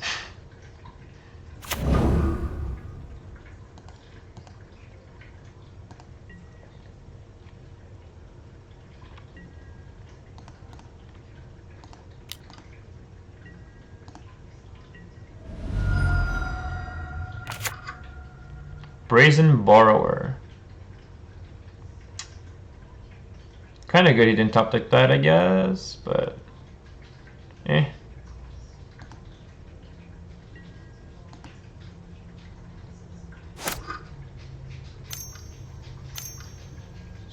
Ooh, Raker of Waves.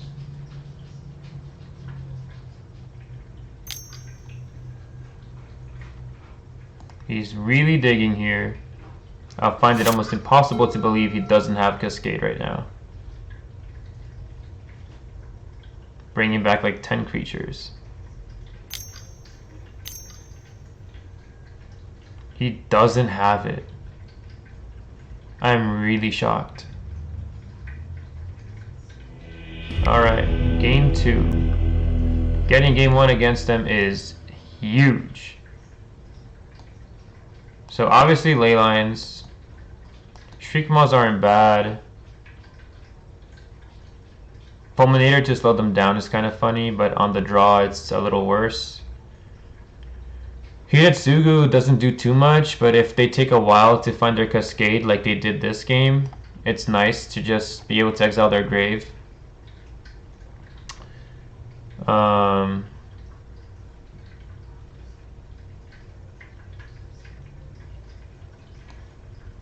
Croxus don't do anything. Holigans doesn't do much. Blood Moon on the draw is pretty bad. I mean, they usually don't really play around it, and they're usually not able to really play around it. They don't have that many fetches. But I think it's better if we do end up going to game 3. It's kind of better on the play. This looks pretty solid here, honestly. Leyline start of the game would be perfect because they do have Grief. Okay, perfect. I mean, technically 2 lands and Leyline. We can't ask for much more. They're already mulliganing.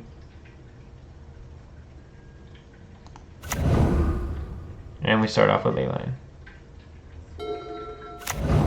They do have Brazen Borrowers and stuff. It's not that big a deal that we have Leylines, but it does slow them down a lot in the start of their game, which feels great. I am tempted to turn 1 Ragavan, turn 2 Evoke Grief. Because it also gives me a turn to top deck another black source. So that way, turn 2, while already having Ragavan out, I can Thoughtseize and then Evoke Grief as well, take out 3 cards. But I think the turn 1 Grief here is just too strong to ignore.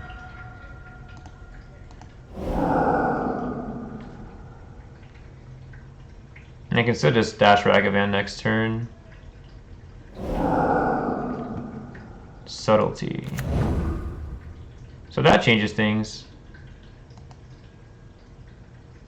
I will put it on the bottom. He loses 2 cards anyway, which I'm happy with, and I can still just cast a Ragavan here.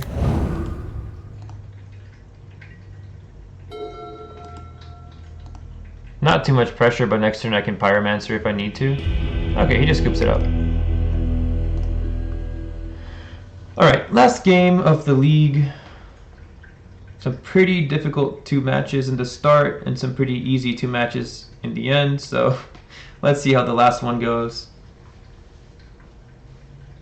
Don't get me wrong though, Living End is a very scary deck to deal with when they draw what they need. Actually matched up with Menino Ne. He's one of the biggest trophy holders for Living End last season, and he's still doing really well with the trophies right now. He was playing Living End against this deck in particular, and game 3 it was really tough. He wrecked me game 1, game 2. I just had the ley line, he couldn't find much, but it was still kind of a grindy game in the end, because I couldn't find too many threats too soon. And then game 3, I had the Voidwalker, didn't have the ley line, so I kept that hand, and I was able to Fury my own Voidwalker to have it engraved, so that when he Cascades, Living End is still on the stack when Voidwalker comes back, and Voidwalker ultimately is able to cast Living End to wipe his board again. But he also had the Endurance for my grave, so he ended up cascading and Endurancing my grave away so I can't Voidwalker. And then that was just it for me. But it was pretty intense. Alright, this is a pretty slow hand here. No double black for Voidwalker, a bunch of Undying cards that do nothing. Mulligan. This is much better. Bottoming an Undying card. We had the turn 1 Grief again.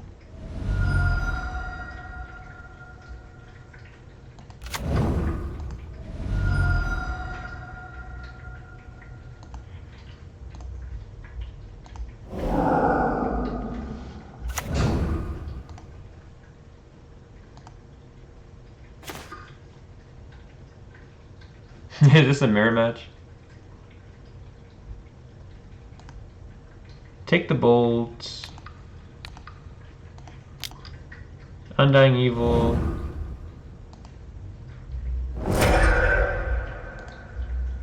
Probably tempted to take the Ragavan here. Colligans isn't happening anytime soon. Inquisitioning my Blood Moon does nothing against a Rakdos deck. So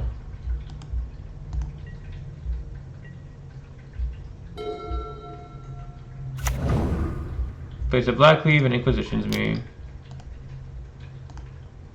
Get to hit him for 4.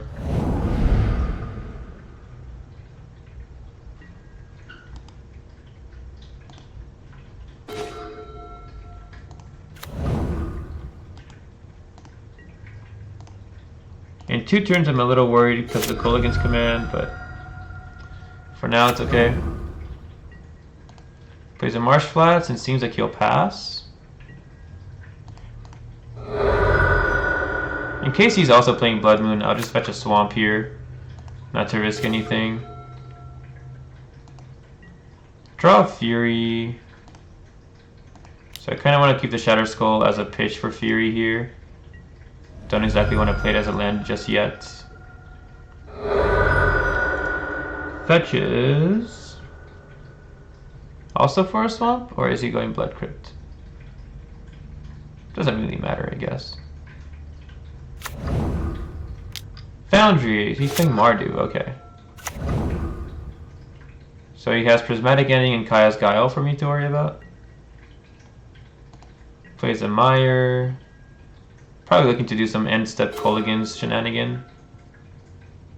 So I obviously can't walk the Ragavan into that. But he's going to Colligan's, probably making me discard, adding Ragavan back to hand. Grief will be tapped, so he attacks with Ragavan. And he has a lot of good things he can hit off of my deck with Ragavan, but he'll have tap 2 to dash it, so he'll have at most 2 mana plus the treasure to work with. He can cast like a Pyromancer or something, I guess.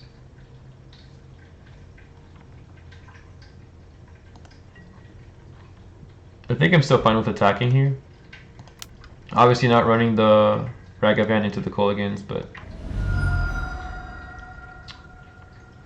makes me want to play Shatter Skull. I think I'm fine with waiting a little longer though.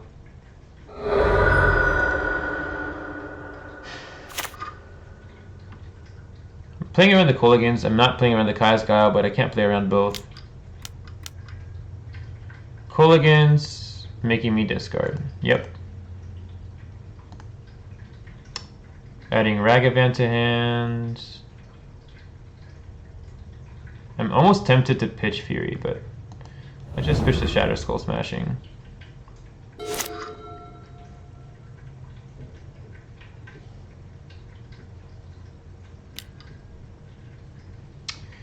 Inquisition's a Ragavan. That's bad.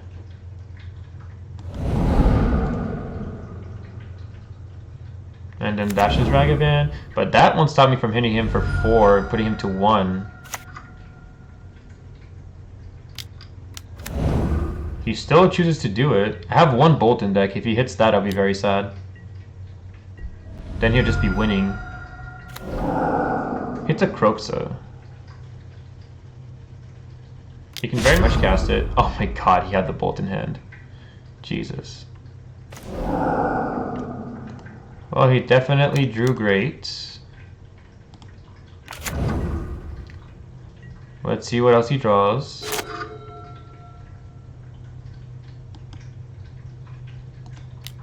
Is this just full-on Mardu midrange though? With only Prismatic Ending and Chaos Guile? Or is it also just Evoke? Because then I'd cite Leyline of the Void in that case. Wow, he's just hitting gas. Jesus.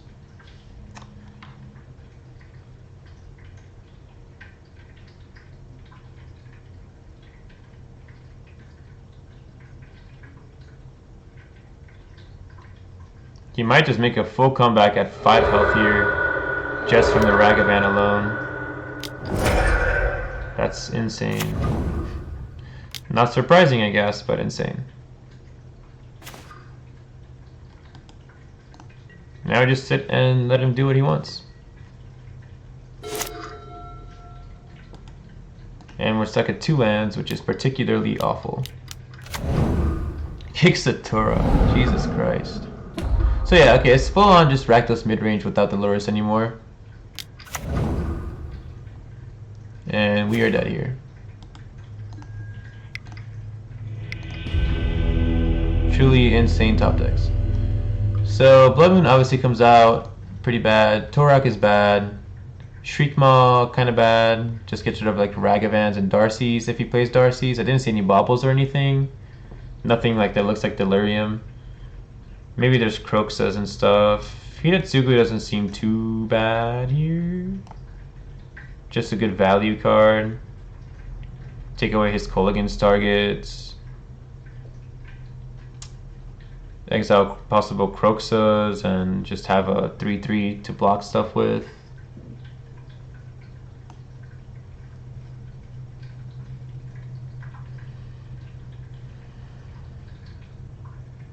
Fulminator can just be good if he keeps a risky hand. Not good enough to side something desperately out, I think. This looks pretty okay. Maybe the Fulminator instead of Hidetsugu. They might be stuck on like 2 or 3 lands. And then I'll like turn 4 Fulminator Undying, get rid of both lands, stuff like that can kind of be okay. You can also block Ragavan. Dreadbore is also kind of nice. Voidwalker is kind of bad. All the removals 1 mana. And I'm sitting here with a creature that can't block Ragavan and spends 2 mana just to get removed with a 1 mana spell. So I might cut this for this.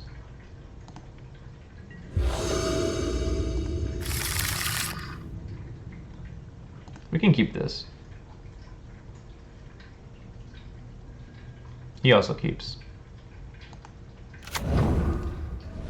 Let's shock.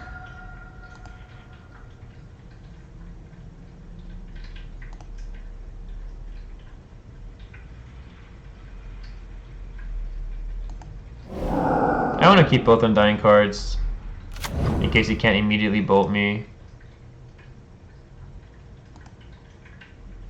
Or bolt my Grief, I mean.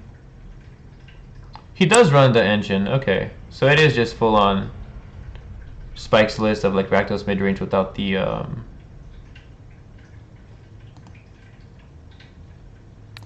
Lurrus.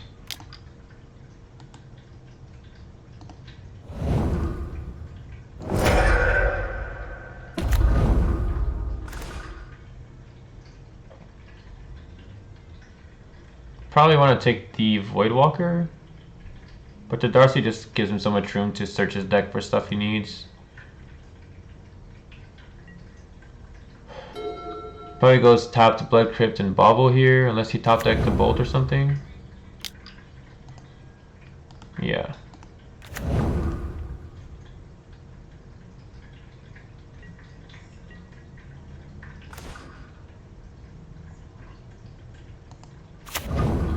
We find our own Bolt. I could play Rebirth as a land. That way we guarantee Hidetsugu on curve, but there's no reason to desperately Hidetsugu here. Because that way I have Malakir in case he tries to bolt the Grief. Because we know he'll be top decking the Bolt, because he doesn't have anything right now to remove it.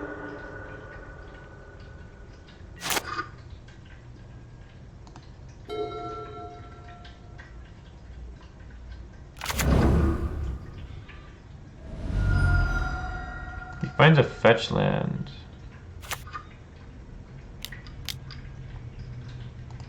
Plays out the Walker.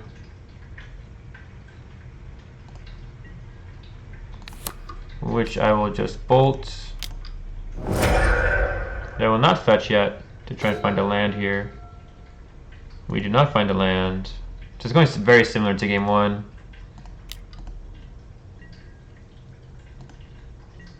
I still don't want to lose the Rebirth. We can double Grief here though. He has 2 dead cards in hand. And then Malakir gives me 2 Griefs on board. I feel like that's the right play here. Really, really pressure him. Not give him much time to do anything.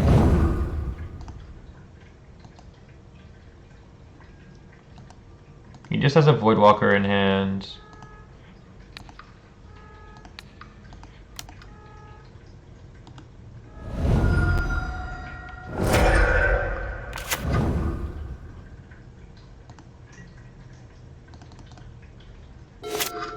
Alright, even he top decks 1 removal. Okay, he just scoops it up. Next game's a little more tricky. He is a Delirium deck though. So he has Croxus, Darcy's, Unholy Heats. Kind of makes me want to put in the ley lines on game 3.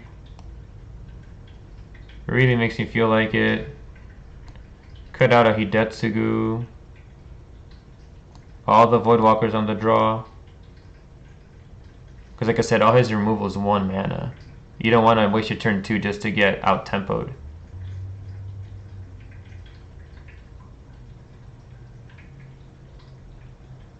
I think this is right. Yeah.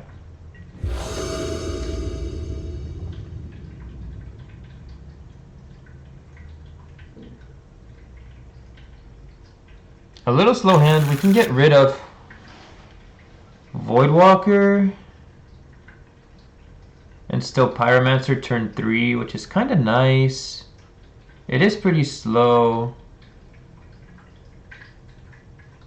If he has turn 1 Inquisition, turn 2 Thoughtseize, this hand becomes significantly worse. And I think he kept a hand of 7. He did. I could mulligan for the Leyline of the Void here.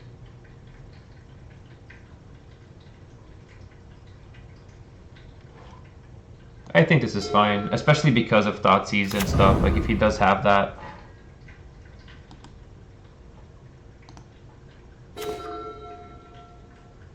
We can't turn 1 Grief.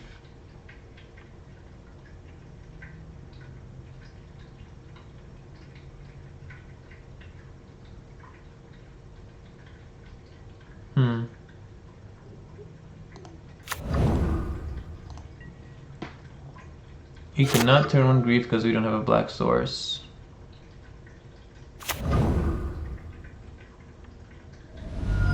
Fetch, play Voidwalker, I suppose.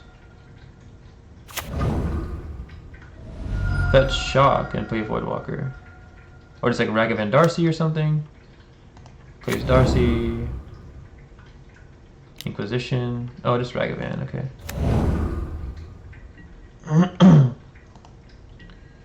Gotta admit, I'm a little tempted to Fury this away. Especially since Fury will be a 4/4, he doesn't have Delirium. He'll have to double removal spell, it'll be a 4/1.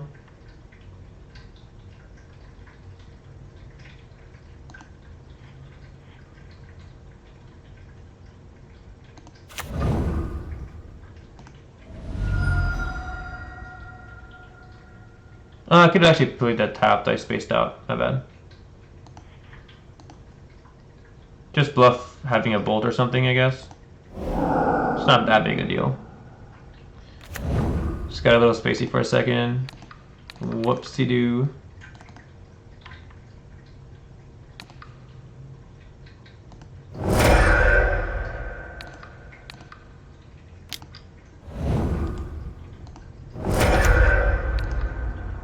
He's definitely gonna have to struggle a bit to get rid of Fury. I mean, he can maybe have Terminate in hand. But yeah, me shocking this can also just bluff having Bull or something, which I guess is fun to do.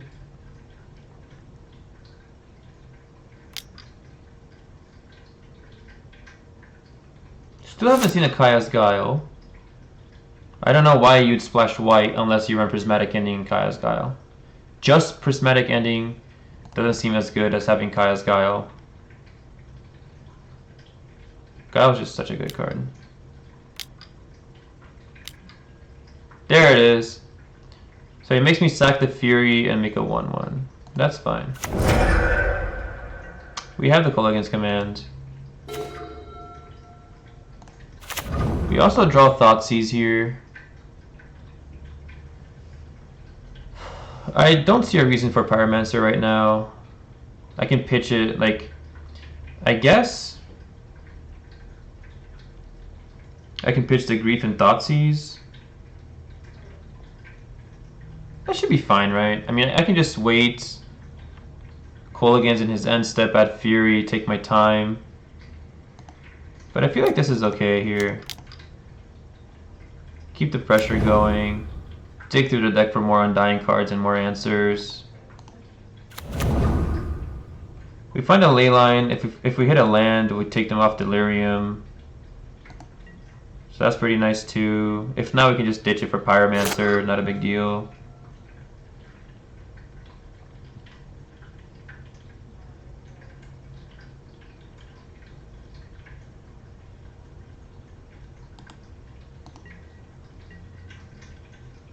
Swings for 1 in the air. Ouch.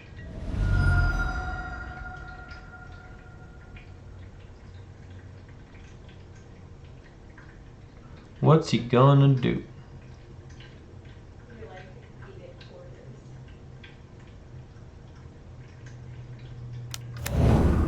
Darcy.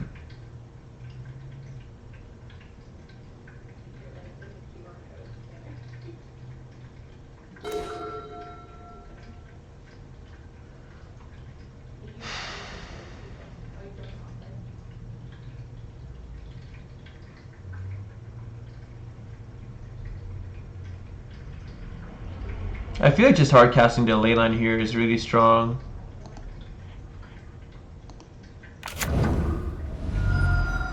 Also just playing out my hand a little more before I Pyromancer.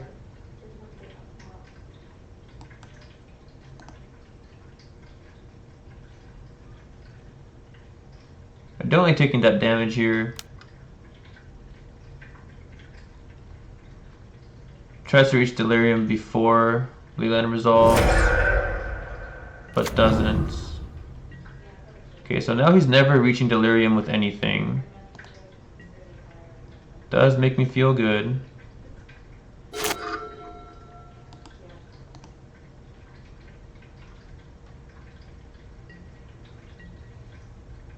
Really scared of the Torak here, though. Torak definitely scares me. I don't really have a way of dealing with it.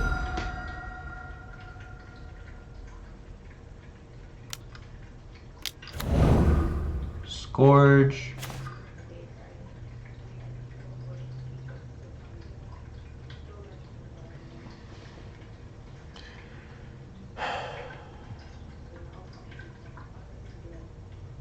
I can call against command the flyer.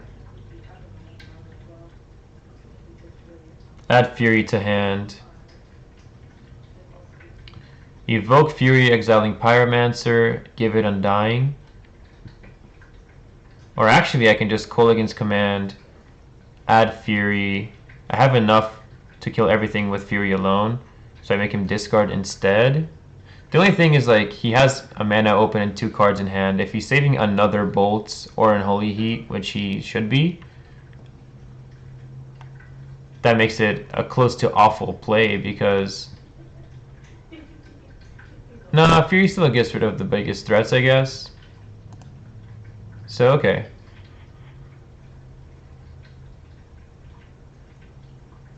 I'll make him discard then, right?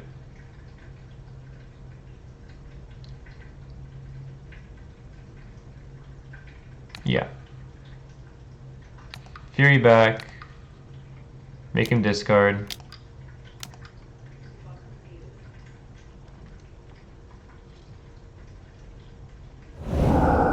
Discards a Kroxa.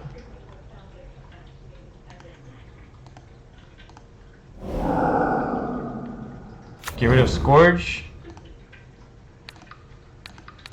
And Chandler. Well, actually, let's get rid of the flyer since we can't block it.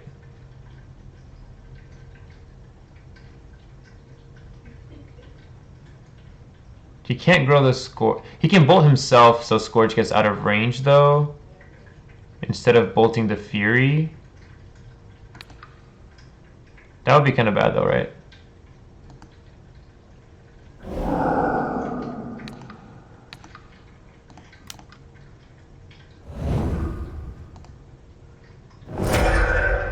He doesn't have the bolt.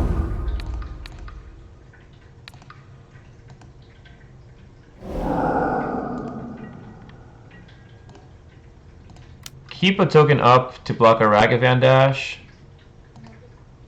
because that's still a little dangerous.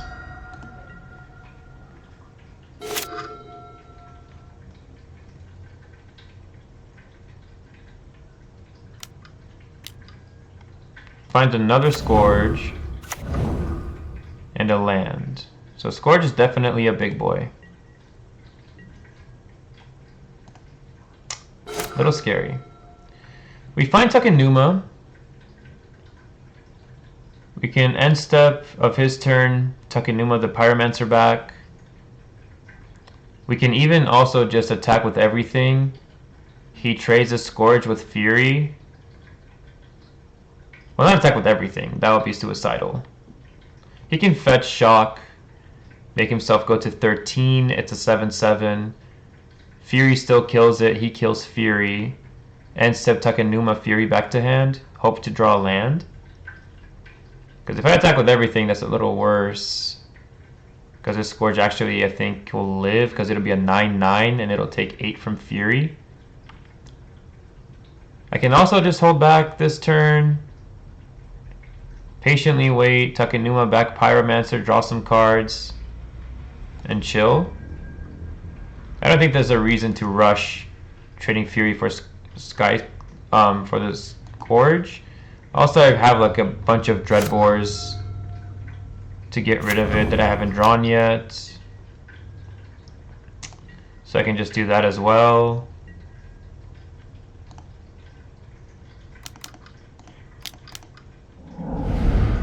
Mill 3. Undying Malice, Grief, and Malakir. Add Pyro back to hand. Call against command. Makes me not want a Pyromancer.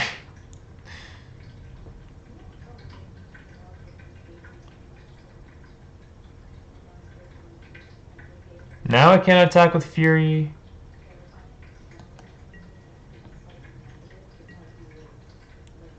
can also just wait a little longer and just Pyromancer, honestly.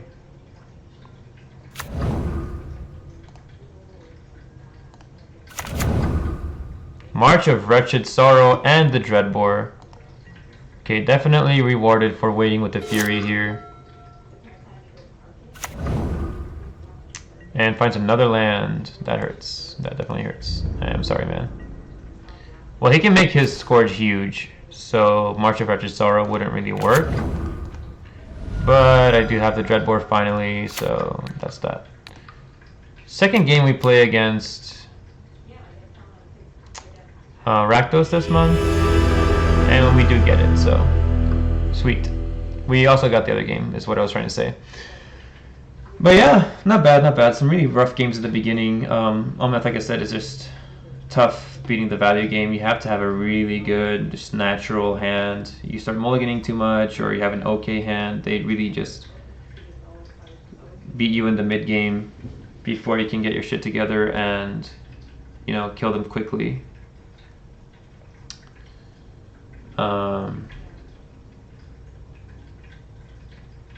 Yeah, so the first game was against Titan.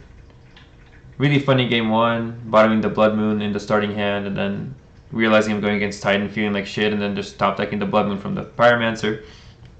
So that was pretty sweet, pretty funny. Really rough though with him drawing both of his Boseijus to get rid of Chalice and Blood Moon. It's huge. So that was pretty unpleasant. Otherwise, yeah, pretty fun little league there. And I decided to stream today instead of tomorrow. I might run late for work tomorrow, so I won't be streaming. So just wanted to get that out of the way today, and then I'll be streaming regularly on Thursday again, around 4 or so, Mountain Standard Time, so Arizona time. Thank you guys for watching and joining me. I really appreciate it. See you guys around. I'll be opening the stuff soon. But yeah, see you guys.